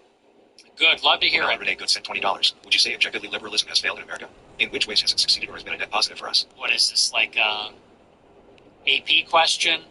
Name the ways in which liberalism... Watch Jack sent $20. You need to chill, brother. How many marriages have you put on the rocks? Josie, the redheaded libertarian, was fawning hard over you today. Couldn't keep eye contact. Kept fixing her hair, biting her lip all while you tell her she needs to STF you and stop voting. Save some of that pussy for their husbands, would you? Stop. She's Catholic. She's got kids. That's just made up. I think it's just that I'm a controversial guy. People get me in a room. I don't know. Maybe they get anxious because they know it's a big interview. But come on now. Reading, he sent $20. Nick, if you could expel one group first from America, would it be the Sephardic or Ashkenazi Jews? It would be women. Gas Willie sent $20. Greater than Mimi, greater than Stan, they're awkwardly drinking Red Bull, greater than the DJ plays my favorite song, greater than the underscores and underscores, so underscore bad dot JPEG, greater than Starker crack a smile, yeah, shut yo, corny brown cloud, ass up. Brokey Hardy Monkey, Mosimo sent $25. 1 year ago today, Trump pulled me out of the dildo $60,000 I had a dollar Trump. Up until the hour he launched the Melania coin, which tanked the price from $75 to $25. I was actively buying more, but the Solana traffic saved me. Transactions were pending for weeks on Coinbase. The immense threat I felt that Sunday. Check. Mosimo sent $25. 2 halves. My phone and seeing my entire life savings. I'm 23. Dropped by 66% was like being R underscore ped. In the end, I hardly broke even. My DCA was about $45. I stayed awake for 3 days watching the chart. Badly burned, bruised, violated. Ended up paying $35,000 plus for my trust with the Planet Board. Yeah, well, I don't know what to tell you. I mean, you're an idiot for doing that. Trump scam coin? Oh, I'm going to put $60,000 in, like, you bet the house on Trump coin? Honestly, serves you right. You trusted Trump. You trusted a Jew. Bro put 60 grand in Trump coin. What are you doing? What are you thinking, man? Oh, my goodness. The king of rug pulls, and you put 60 grand into his coin? That is a very expensive lesson. Sorry to hear that, but what did you expect, man? Mars just 1215 sent $20. Just a mom raising way. Let's go. Indiana Roy sent $20. Very cool to see you in public walking around. You were very kind and polite to your fans, which was awesome to see. Also had a hard time with the first hour of Timcast. So much slop. Also Tate bitched out with the HH song. Stop making excuses. Anything else? Stop deflecting and kissing ass. Can a nigga go to a club? Anything else?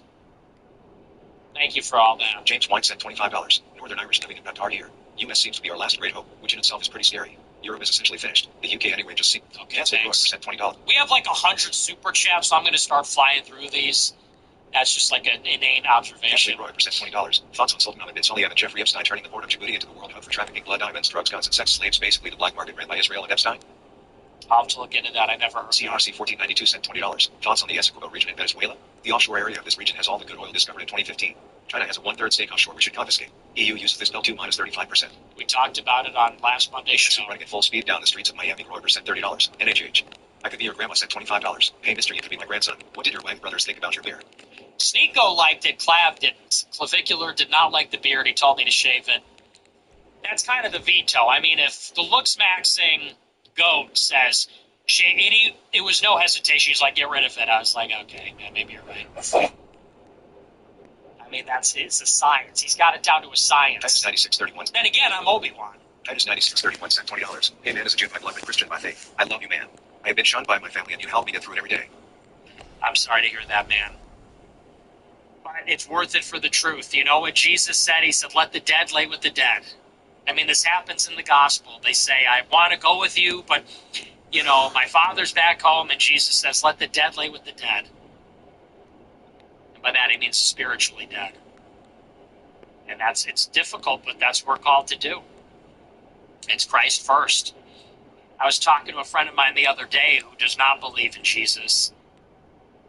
And he said, well, you know, I believe Jesus was real and it's a compelling story. He goes, but I don't believe in the resurrection. I said, I don't know that I could believe in anything else as long as Jesus Christ exists.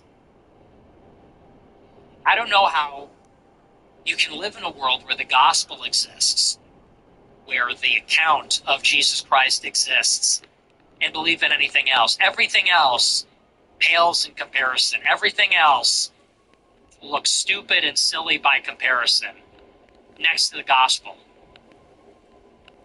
You could not believe in the gospel if it didn't exist. And you could believe in some other thing like Taoism or Hinduism or whatever, you know, whatever non-dualistic Eastern thing. You can believe in humanism or science. But in a world where that account exists, I don't know how anyone could not be drawn into it and attracted to it and deeply inspired by it, and for it to literally fill your spirit. I don't know how that happens. And with everything about the denominational stuff and whatever. But to read the gospel and not to just see it is the truth. I don't know how you don't see it. And I don't know how in a world where that exists you could be drawn to any other explanation, any other faith. I'm going to choose that other explanation. I'm going to choose that other thing. With Jesus, there's no side you can be on. I'm not going to be on any side that doesn't have Jesus Christ in it. So, that's what we got to be. It's the most important thing in the world. Nate Harden sent $20. That Epstein quarters of this fucking heater. I'm rocking that shit everywhere. Oh, yeah. Glad you like it. Holly's mom sent $25. Brent was just bummed she didn't get the invite. Hey, if she were in the club, we'd have a good time. But the thing is, you go to the club and the people are what they are. Everybody clowned on me because they said, I want to bring some girls over. And I said, please don't, I'm good.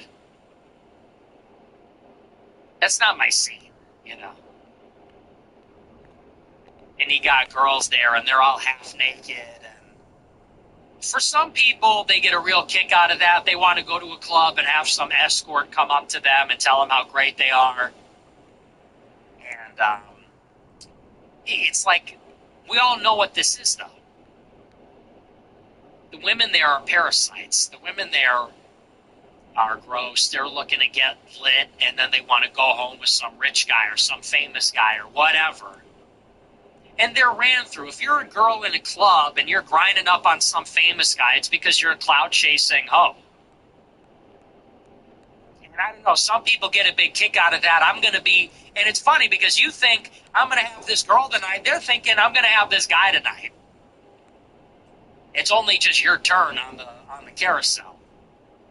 It's only just your turn on the carousel for these girls, these parasites that are looking for some rich or famous person to ride. And people think they're a big shot for that. That does nothing for me. People think I'm turning them out. No, you're getting turned out. You're getting turned out by some opportunistic parasite.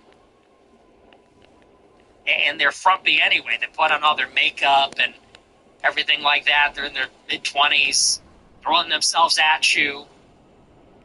And people go, I'll settle and take literally anything. It's like, I'm not into all that. So I'm like, yeah, please don't. I'm good. I'm here with Andrew Tate. I'm here with Clav Sneeko. I don't want some hoe in my ear. So, like, where are you from? I'm like, no, man. Like, get the fuck out of my face. You know who you're talking to? But anyway, that was my experience in the club. It's not for me. I'm not an extrovert. I'm an introverted guy. I like to just blend in. I'm a bit of a wallflower. I'm hanging out, sipping my Red Bull, taking in the whole scene. You want to bring the girls over, dance with them, that's your prerogative. I'm not there for all that, No, Brent sent $20. Glad you're safe, my excellency. Sneeko was badass the way he was going to get in a shootout to protect you. That shit almost makes me feel bad that I'm going to rape him. Sneeko's a great friend, man. He is really solid. And when we were doing that IRL stream, that was a bad situation. And Sneeko has the brains. He got us out of there. God bless him. He said, you know what? This security's not paying attention. This is a bad scene. Let's split. And who knows? Maybe he saved us. Griffin Offline sent $50. My sister delivered her baby as you were speaking. W start for 2026. Wow, congratulations. God America bless. First 1776 sent $20. I'm glad you had fun in Miami after the generational run. Brent Cooper said you were the only relatable one there and that it was funny. She even said that you and Sneeko actually have aura and confidence. W. Yeah, that was nice. That was nice of her to say that because she could have really humiliated me. Everybody else did. So I appreciated that. Thank you. Dasha was a big fan also. Did you see the Dasha content? I guess she thought it was relatable too. What can I say? There's no pretense. People love to shit on me and make fun of me and whatever. Everybody likes to talk about my sexuality and speculate and things like that. There's no pretense. I am who I am. I like what I like. I don't like what I don't like. I don't put on a big facade. I wear my heart on my sleeve. All anybody does is attack me and humiliate me. But look, I'm not governed by the opinions of NPCs. And it so makes me cringe, the idea all these players pat me on the back, want to give me an attaboy. They want to make me go to the club. And what am I supposed to do? Go and sleep with some whore? Would everybody be proud of me? Would everybody like me? You know, that degenerate Jew Adam Sosnick is like, oh, he lost his virginity. Attaboy. And what's wrong with me? That I'm not appetitive? That I'm not ruled by my appetites? By my basest impulses or something like that? Y'all gonna pat me on the back. Oh, we took it to a club. Oh, it's funny. Oh, you know, whatever. And I'm supposed to what? Be like everybody else? Do what everybody else does? Would you like me better if I'm at the club? Sure, I'll have a drink. Sure, I'll do. Because I'm just supposed to do what everybody else does? Is that it? Everybody's supposed to live like everybody else lives? Everybody's supposed to like what everybody else likes? But that's a problem. Is this like NPC stuff? I mean, I'm supposed to go and just be some NPC. So. Anyway. But yeah, Brett Cooper found it relatable. I appreciate that. Torches and Fire sent $200. Your lower right angle return salute in the club had me cracking up. Great weekend content. The motion at 326 like that? I was doing like the tasteful, like when Hitler was riding through the streets. Thank you for the big super chat. Because they were giving me the full-on salute. I was like, had to give them like the Hitler salute. But thank you, man. I appreciate it. $20. Jews control Miami. Miami is the capital of Latin America. Very true. Nazism, not globalism, sent $20. All my niggas Nazis nigga Heil Hitler. Absolutely. Rosenkrantz 22 sent $20. Your own best speech today on our women. You being nice to that lonely boomer super chatter last week. Even you talking about how we inspire you. Heart of gold. Heart gem. Thank you, man. Appreciate it. Sent $20. It's not a babe, it's an anxiety pen. Okay, that's not really BJB funny. Studios sent $50. Shave. Thanks. Sensman 59 sent $100. Chances anything actually comes from the subpoenas handed out in Minnesota today. Just more smoke and mirrors. It's nothing. They will do nothing. They will not do anything. Thank you for the big super chat. They always check it out. Arsenal Grover sent $500 for you, the Penguin. Hey, thank you for the huge super chat. 07's in the chat. For Arsenal Groiper, God bless. Thank you for all the support. The penguin that went to the mountain. That's me. Castle Bravo 27 sent $20. Penguin up. up. How the Pharisees reacted when Jesus healed a person on the Sabbath. What does? Sensman 59 sent $20. That's right, a wag never apologizes. Jews mad, ha ha. Hell yeah. No apologies. Sent $20. Sending love and support. Been a fan for years. 27F attorney. Not a dating Whoa. application, but wanted to let you know you have all the support. Wishing you the very best. You are no doubt having the Elvis Presley effect. I got pals with me on back in 2018 and now I put on my girlfriends. Generational run is going strong. Hey, thank you so much. Whoa, a 27-year-old attorney. Oh, well, excuse me. Big shot. Well, hey, if we have some Roy Bet attorneys, that's Sirius Elysium and Capital. If a female PMC supports the show, that's how you know we're ascendant. Alex Pacheco sent $20. Raquel Pacheco. That's crazy. Yeah. Free speech and free America from this Jewish oligarchy.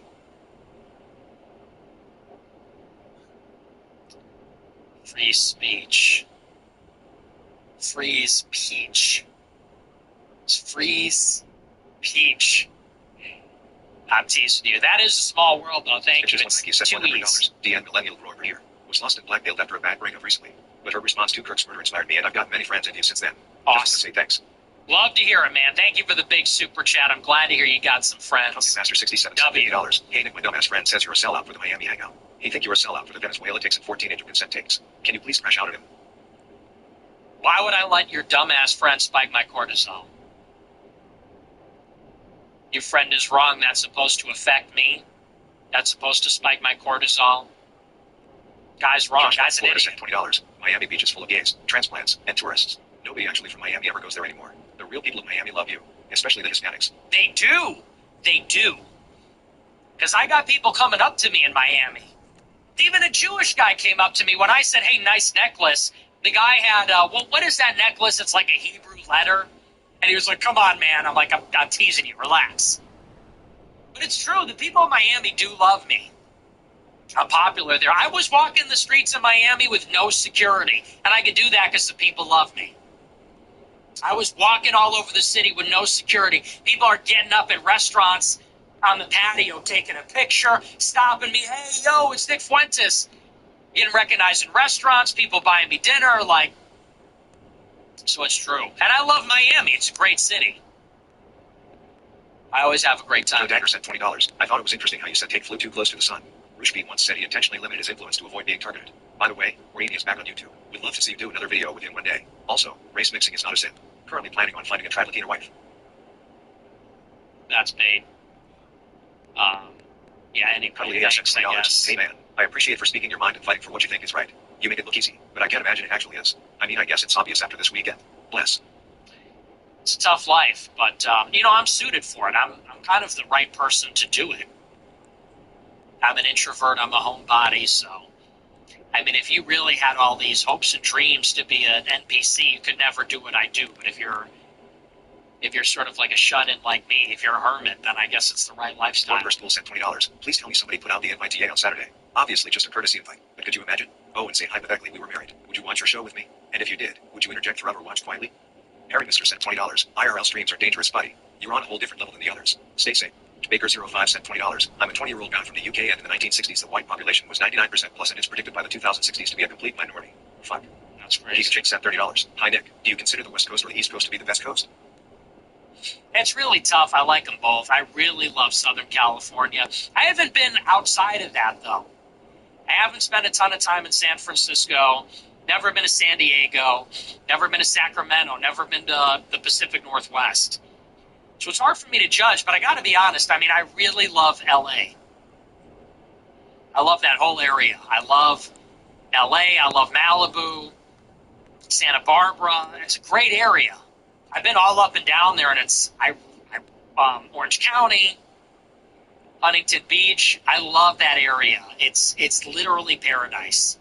The hills, the weather, the beaches, the food. I mean, I really love California. East Coast is great too, though. I mean, I love Miami. I love Florida. I never feel homesick in Florida. I feel homesick almost everywhere else, but not California, not Florida. And so I love Florida, love Miami. I love New York. I love Boston. I haven't been to the Mid-Atlantic. I haven't been to the Carolinas. I haven't gotten the full experience there either. So it's hard to say. I like them both. It's hard for me to say. To be honest with you, if I had to pick, I think I'd pick LA over Miami, to tell you the truth. Just because Miami's too humid. LA has perfect weather, and I don't know, I think the food is better there. Miami is a little too much. It's like, it is a city of the haves and the have-nots, and it's a very flashy city, and it's extremely diverse and chaotic. And I think LA is a little more laid back. It's a little more chill, and the weather's a little bit better. It's a drier climate. It's a little more temperate. It's pretty diverse as well, but it's not like everybody speaking Spanish in Miami. It's like everybody. So I think I might have to go with LA. I think the food's a little better in LA. The burgers are better. The donuts are better. It feels more American. There's like a legacy of America there. So, but it's a tough one. I love them both. Really. Alex H182 sent $20. Hey Nick, student nurse here. Just bought my own AF hoodie. Softest hoodie I've ever worn. Glad to hear it. Sent $20. Never watched any of those guys before, but watched this weekend. I was surprised at how intelligent Tristan seemed. Was that your read as well? His clips are always just jokes and never seem long form. I've always known that about him. He always, to me, came across as a very thoughtful guy and intelligent. So, and Andrew too. I think they're a lot smarter than anyone gives them credit for. If you actually watch their stuff, they're pretty cerebral. And that might sound silly to say, but they're thoughtful guys, more so than they get credit for. 14 recent $20. Claims to be a white nationalist, always on black people's time. Claims to be Christian, acts more Muslim than the Muslim homies at the club. Keep the beard. Shaving is the first step of transitioning. Cowboy Pilot 122 sent $50. Nick, watch out. Red Cooper is going to steal you from Candace. She went on about you for half an episode today. Well, she liked the strange G sent content. $20. How down with Candace calling you a fed? Wow. Par for the D course. sent $20. You say have signed a school? Oh, he's very fucking a monster. I'm glad you said that because I had the same exact thought, which is that I say Hitler is cool, everybody freaks out. He's not cool, he's very fucking a monster. Then I say, hey, let's be honest, Epstein's cool. Like, okay, he's an evil guy, he's a bad guy, but he is cool. And then go, he's very fucking a monster, blah, blah, blah. And it's great. You cannot free think. Can a nigga think? Can I think freely? Can I speak freely? Goodness gracious. You say Hitler's cool, everybody flips out. You say Epstein's cool, the other half of everybody freaks out. Can I just live? Yeah, it is objectively cool to be like an evil mastermind that has like a private island and a private jet and have motion like that. Like, hate to tell you that he's an evil guy, he is cool. Same thing with Hitler. Is it evil to, kill everybody and everything like that? Yeah, it's also really cool to create an empire, like a militarized empire, that you have a cult of personality, and that's cool too. I'm not saying I agree with everything they did. I'm just saying they're cool. Awesome sent $20. Today I'm is a young January man. 20th. Happy birthday to Jeffrey Epstein. Hell yeah. I'm a young man. Stuff like that is cool. Growing percent $30. My heart goes out to you, /. Heart goes out to you, too. Price is King Forever sent $20. Adam Sosnick is the biggest insufferable flaming faggot I've seen in so long. He cringes me out more than Don Lemon and the shit he just moved. W. Hal Hitler, holy shit, boy, hearts on you. Was so happy to see all of you all together in the club, had me fist pumping through the phone. I really hope you again, man, y'all got a link again. That'd be pretty cringe, I'm not gonna lie. If he was upset about that, it's like, where are we? What are we doing? Base Falcon LV sent $20. I'm not sure if you can see this from your angle, but the HH song played right after another group ordered bottle service and put up signs saying what color is your jet. To taunt date. So it was probably those haters that requested the track. No, we requested it. Some guy says, the haters did it to sabotage you. No, we definitely insisted that it be played. All growing percent $20. Ian Carroll's heart has been honestly sad. Guy went mainstream ahead of his skis and devolved into a seething, trite, ankle biter.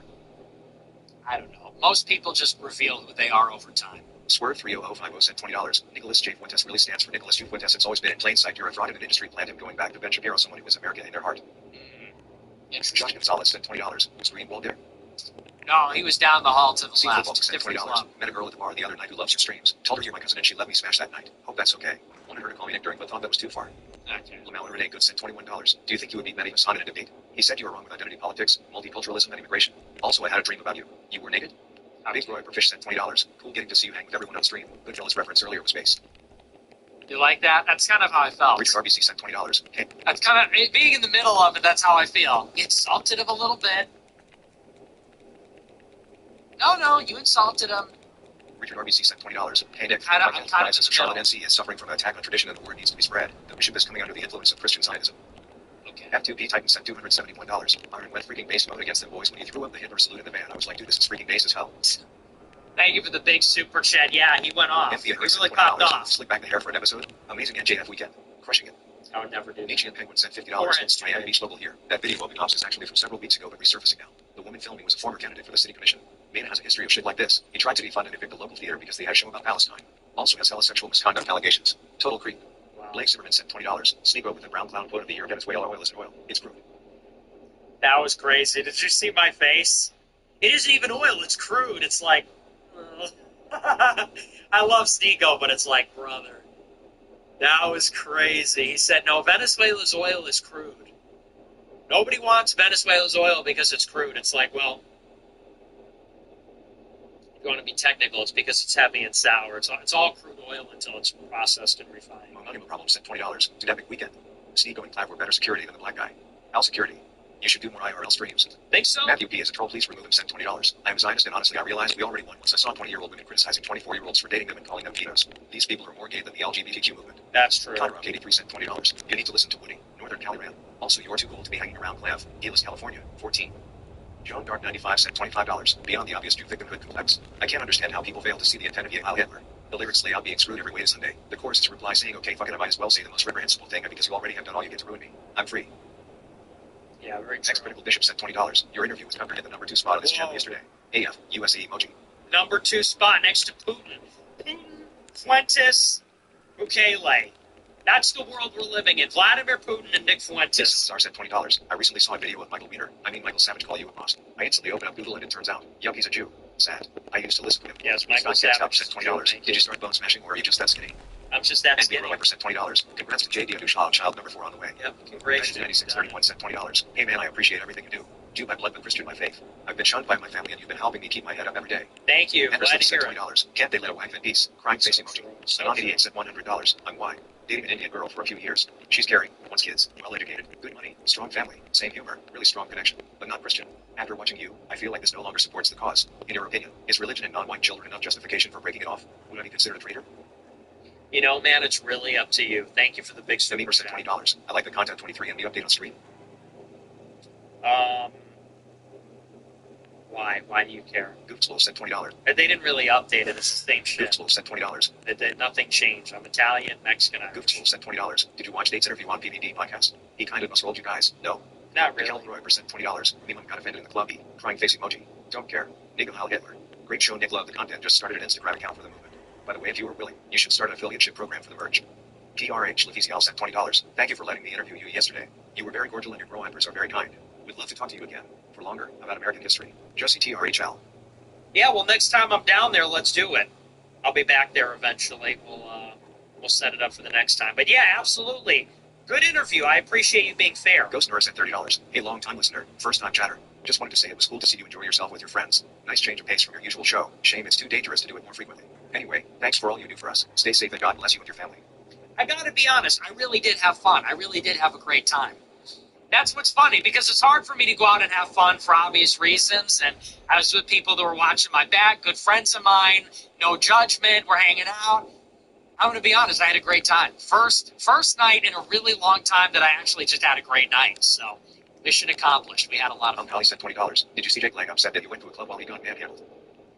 No, who's that? Local partner sent $20. You really think those guys took you to the club for the funny? It fits the narrative of you being the wang since you're the only one with motion. Big main character energy. Clubbing super is mid. Front Sloris. Loud music low the internet you would Nico said crude. Smiley face emoji. Classic. Wind test store order comes Monday. Stoked. Awesome. Cookie King sent $20. When you gonna shave the beard? Doesn't mug bro. Even Klaus said. Also we're gonna be 28 soon. How's the dating going? Is that the real Cookie King? Acid sent $20. Did you catch Andrew Tate's dick during the collab on Venezuela? He suggested the Maduro extraction was a big show, implying that Venezuela/Maduro were compliant in the operation. I don't think Maduro was, but the Venezuelan regime is cooperating, so... Ford sent $25. If you regularly had guests on your show, would you have Netanyahu on? No, absolutely not. Ron Bush sent $20. Have you been seeing Japanese bonds yields? Seems like the Japan carry trade is unraveling, which will have massive impacts on the repo market, America's government borrowing costs, and thus capital markets more broadly. The economy ain't getting better. Yeah, I've been really following the Japanese bond market really closely. Bradford 911 sent $20. Candace is still within a box of rocks. Their adverse item sent $20. Here's a little bread so you can take Candace out for a bucket of fried chicken and some loaded potatoes from KFC. Dude, I have a funny story about that. I was driving to Tim Pool on Monday, and I was really in a time crunch because I was running late, and I was going to get to the hotel at 6. I was supposed to be at the studio at 6:30. So on the way, I DoorDashed fried chicken, mac and cheese, mashed potatoes to my hotel. And I hadn't eaten all day. I was starving. I needed to eat. So I DoorDashed out like roasted chicken, mac and cheese, mashed potatoes, the works, to the hotel. I get to the hotel, perfect timing. The Dasher is nearby. Well, he starts texting me. He goes, "Is this where you are?" I said, "No." So I guess I put in the wrong address, or I put in the hotel and DoorDash automatically input the wrong address. He's in the wrong place. He's like, "Well, that where you really are is 10 minutes away. I can't deliver it. I'll be in breach of contract. I can't do it." He speaks Spanish. You know, he's fucking speak English. I was like, "Are you kidding me? I am having the worst day ever." You know, I have this rental car problem. I have to go to 2 different places. The only car left at was a Nissan Altima, so I'm driving this Nissan Altima. I'm hungry. Order this food. There's a big issue. I said, "Listen, man, I will pay you $50. I will give you a $50 tip. Failure is not an option here. I am absolutely starving. I am an hour away from Tim Pool. I need to eat my roasted chicken, mashed potatoes, and mac and cheese." He goes, "Really?" He goes, "That'll really help my family."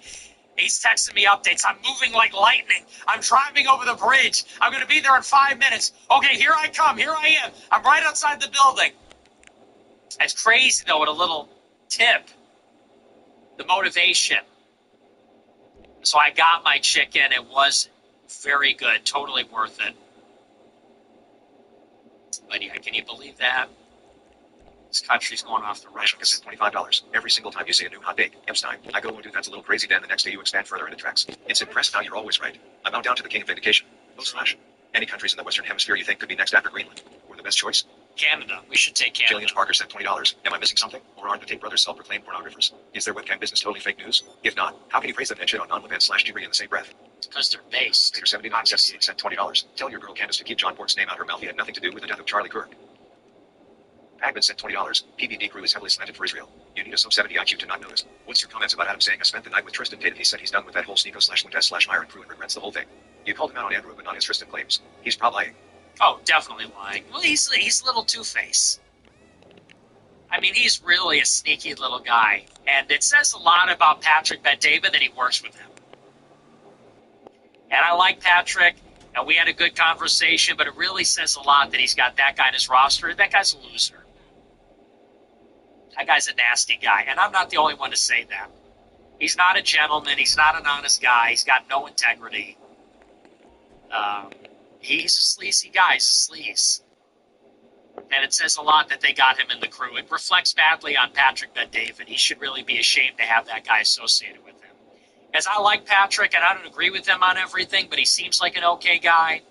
And he was magnanimous to me, but that guy Adam, he's bad news. He's sleazy. And for them to have him floating around there, it reflects really badly on the whole crew. Club Roy percent $20. First time super chatter. What do you think of Rubio with his recent international involvement? What about him? Crimson Comet 399 sent $20. Can you agree that Russia is the good guy and that they've been fighting the Jews in Ukraine? Putin expelled the Jews from Russia. Everyone must know that Russia is the good team. They're not fighting the Jews. Are you kidding me? If you know the first thing about Russia, they're not fighting the Jews. They're deeply influenced by the Jews. Fighting the Jews in Ukraine. He didn't expel them from Russia, you fucking idiot. Passive-aggressive racist sent No $20. idea what you're talking about. Myron and Tate are a bunch of dirty brown Muslims. Where's the white America first influencers? It's not cool at all. It's fucking cringe TVH. They're all cucking out. You know, they're all calling that third world this. They're all caping for Jews. You know where they are? Go and ask them. Go and ask all these white people that are dick-riding Trump, and they're basically pro-Israel. Like, their job at this point is to attack people that criticize Israel. You tell me where the white influencers are. They're all caping for Israel. They're all taking the $7,000. They're all groveling so they can put their article in Chronicles magazine. You tell me. You know, we got Keith Woods. We got Dan Bilzerian. We got Clav. Unfortunately, it's slim pickings. Tucker Carlson can't stop talking about how much he loves Israel and loves to visit there, and they're not the real problem. I mean, you tell me. I wish there were more of them. Thomas.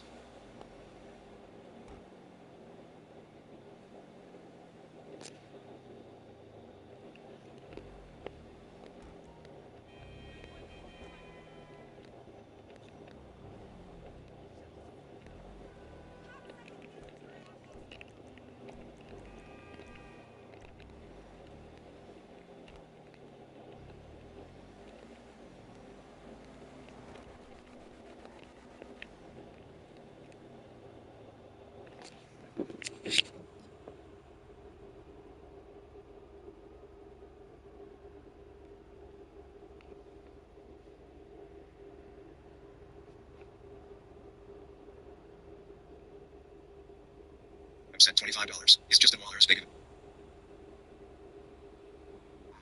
All right, we only got a handful more of these. Let's get out of here before there's any more interruptions.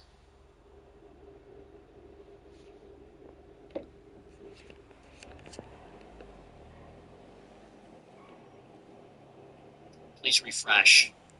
Pickle sent $20. Seen a clip of you talking about Darth Nihilist. Didn't know you knew ball like that. It's Darth Nihilus.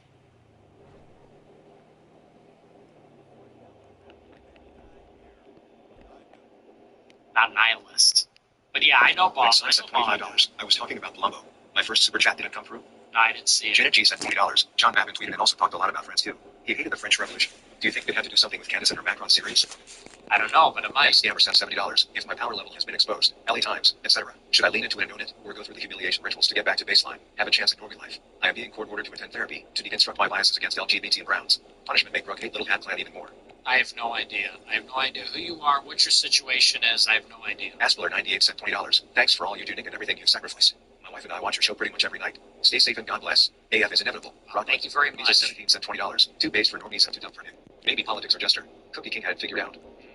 Smack67 sent $20. It is crazy once I found out you went to CCD, not Catholic school. Us Catholic school kids would have to bring our books home because CCD kids like you used to vandalize them and treat our stuff like public school pledge. Also, what happened to Dreadhorn after your expose on him? Nothing. Stephen Mac67 sent $20. Kaya sent $20. Here's a little piece of advice from the son of the Papagino's Pizza. I'm glad someone finally caught that. I'm glad someone finally got that. Here's a little piece of advice. From the son of Papa Gino's Pizza Empire. Wow, that's a deep pull. Good for you. See, I'm always dropping these little interpolations. And if you know ball, you'll pick up on it. Weightlifter Groiper sent $20. Good for you. When the president of Mexico is sworn in, they use a Roman salute. Do you think the Roman salute will ever become non-factor here? Talking Fashion sent $30. Adam Sosnick is purely employed to shield Patrick Bet-David from accusations of anti-Semitism. Think so. The Country Club sent $20. I don't think you get enough credit for just how elite your strategic/business advice is alongside with your political insights. Have you always been someone who was comfortable with conflict, or did it take learning? Always. And, look, I don't love fighting with people, but I'm always willing to fight with people because I'm always willing to stand up for what I believe in. And I would rather have a falling out with somebody than pretend and go along to get along. I've always been that way, to a fault, to a detriment. Nicholas sent $88. Midwits love using apostrophes to denote plural nouns. Romans weren't Italians, okay, African-American. So true. That's really bad. Brennan P. sent $20. Nick, you single-handedly have opened up the eyes of so many people, and I genuinely appreciate the work you're doing. God bless you and your family with protection and strength. Thank you very Lamella much. Renee Good sent $21. Look at the phenotype and face of Augustus statues and sculptures. Looks Aryan to me. Acknowledge the French, British, and Germans did more than Italians. They would have never existed without Figures sent $20. What up with that dude tape blaspheming the name of the Lord, saying that he's effing Jesus Christ? Why he doesn't say effing Muhammad? He knows what he's doing. Christ is king. I think for non-Christians, they just don't even think of it. They think of it like another swear. Sent $20. So you're doing this forever, or are you translating your success into something else? I don't know. Guinness reports 55 sent $25. Hi Nick, you have awesome music taste. Love the interview where you shouted out always a provoker. Any new cool indie bands you're digging? Ugh, gosh. Any cool new indie bands you're digging? Oh my Mason gosh. sent $20. Have nothing but respect for how you handled the whole Miami stream. Speaks to your character how you never changed the way act or let the fame change you. True. Hey, I'm just a chill guy. I go here, I go there. I'm just me. I try not to be too affected. Like I said, I like what I like. I'm me. Eric Dahlstedt sent $20. Nick, how do I tell my girlfriend I love her in a based and red-pilled way? TFH since DBS Kid sent $20. Have you thought about sending out America First sample ballots in contested states? Boomers don't have enough motion to know about the movement. Sample ballots. Next scammer sent $20. Come to San Diego. Lots of pro-Ibers. Lots of Marines. Lots of Groiper Marines. We love you, Nick. Is that true? War and Peace sent $25. I love Sneeko, but seeing him get progressively more butthurt while you were dying laughing at the rape Sneeko super chats is so funny. He was playing into it. That's called being the straight man. He was playing into it. He was joking. Roy sent $30. Love you and think you're saving the country. But Flat is gay AF. Read your comments on the stream. Everyone hates him. I don't care. I like him. Crunk will rise again sent $20. You were really Obi-Wan Maxing in Miami with a damn suit and beard. Jillian Parker sent $20. Pornographers are baked. Seriously? Shut the fuck up, bitch. Idiot. Yeah, so pornographers are based? Seriously? Shut the fuck up. Stop nagging me, idiot. Gosh, I can tell you're a woman, too. Dumbass. All right, that's the last super chat. That's gonna... Well, what about Angie Tate? Aren't gay pornographers... Well, they're based. What did you... Shut up. Shut up. Someone should hit you. Go find a man and tell a man to punch you in the face, you dumbass. Gosh, you're annoying. You're not even my wife, and you're an annoying bitch. All right, anyway. That's your last super chat. That's all I can't read any more of these. That's all I got for you. Remember to smash the follow button on Rumble, smash the like button, leave a comment. I'm on the air Monday through Friday. Get your Jeffrey Epstein quarter zip, Fuentes.store. Happy birthday. Remember to subscribe at AmericaFirst.plus. Big special thank you to all of our top super chatters.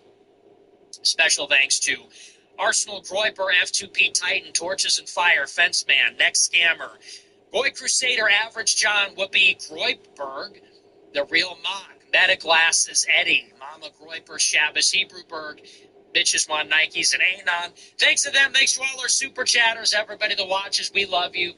I'll see you tomorrow. Until then, have a great rest of your evening. Americanism, not globalism, will be our credo. It's going to be only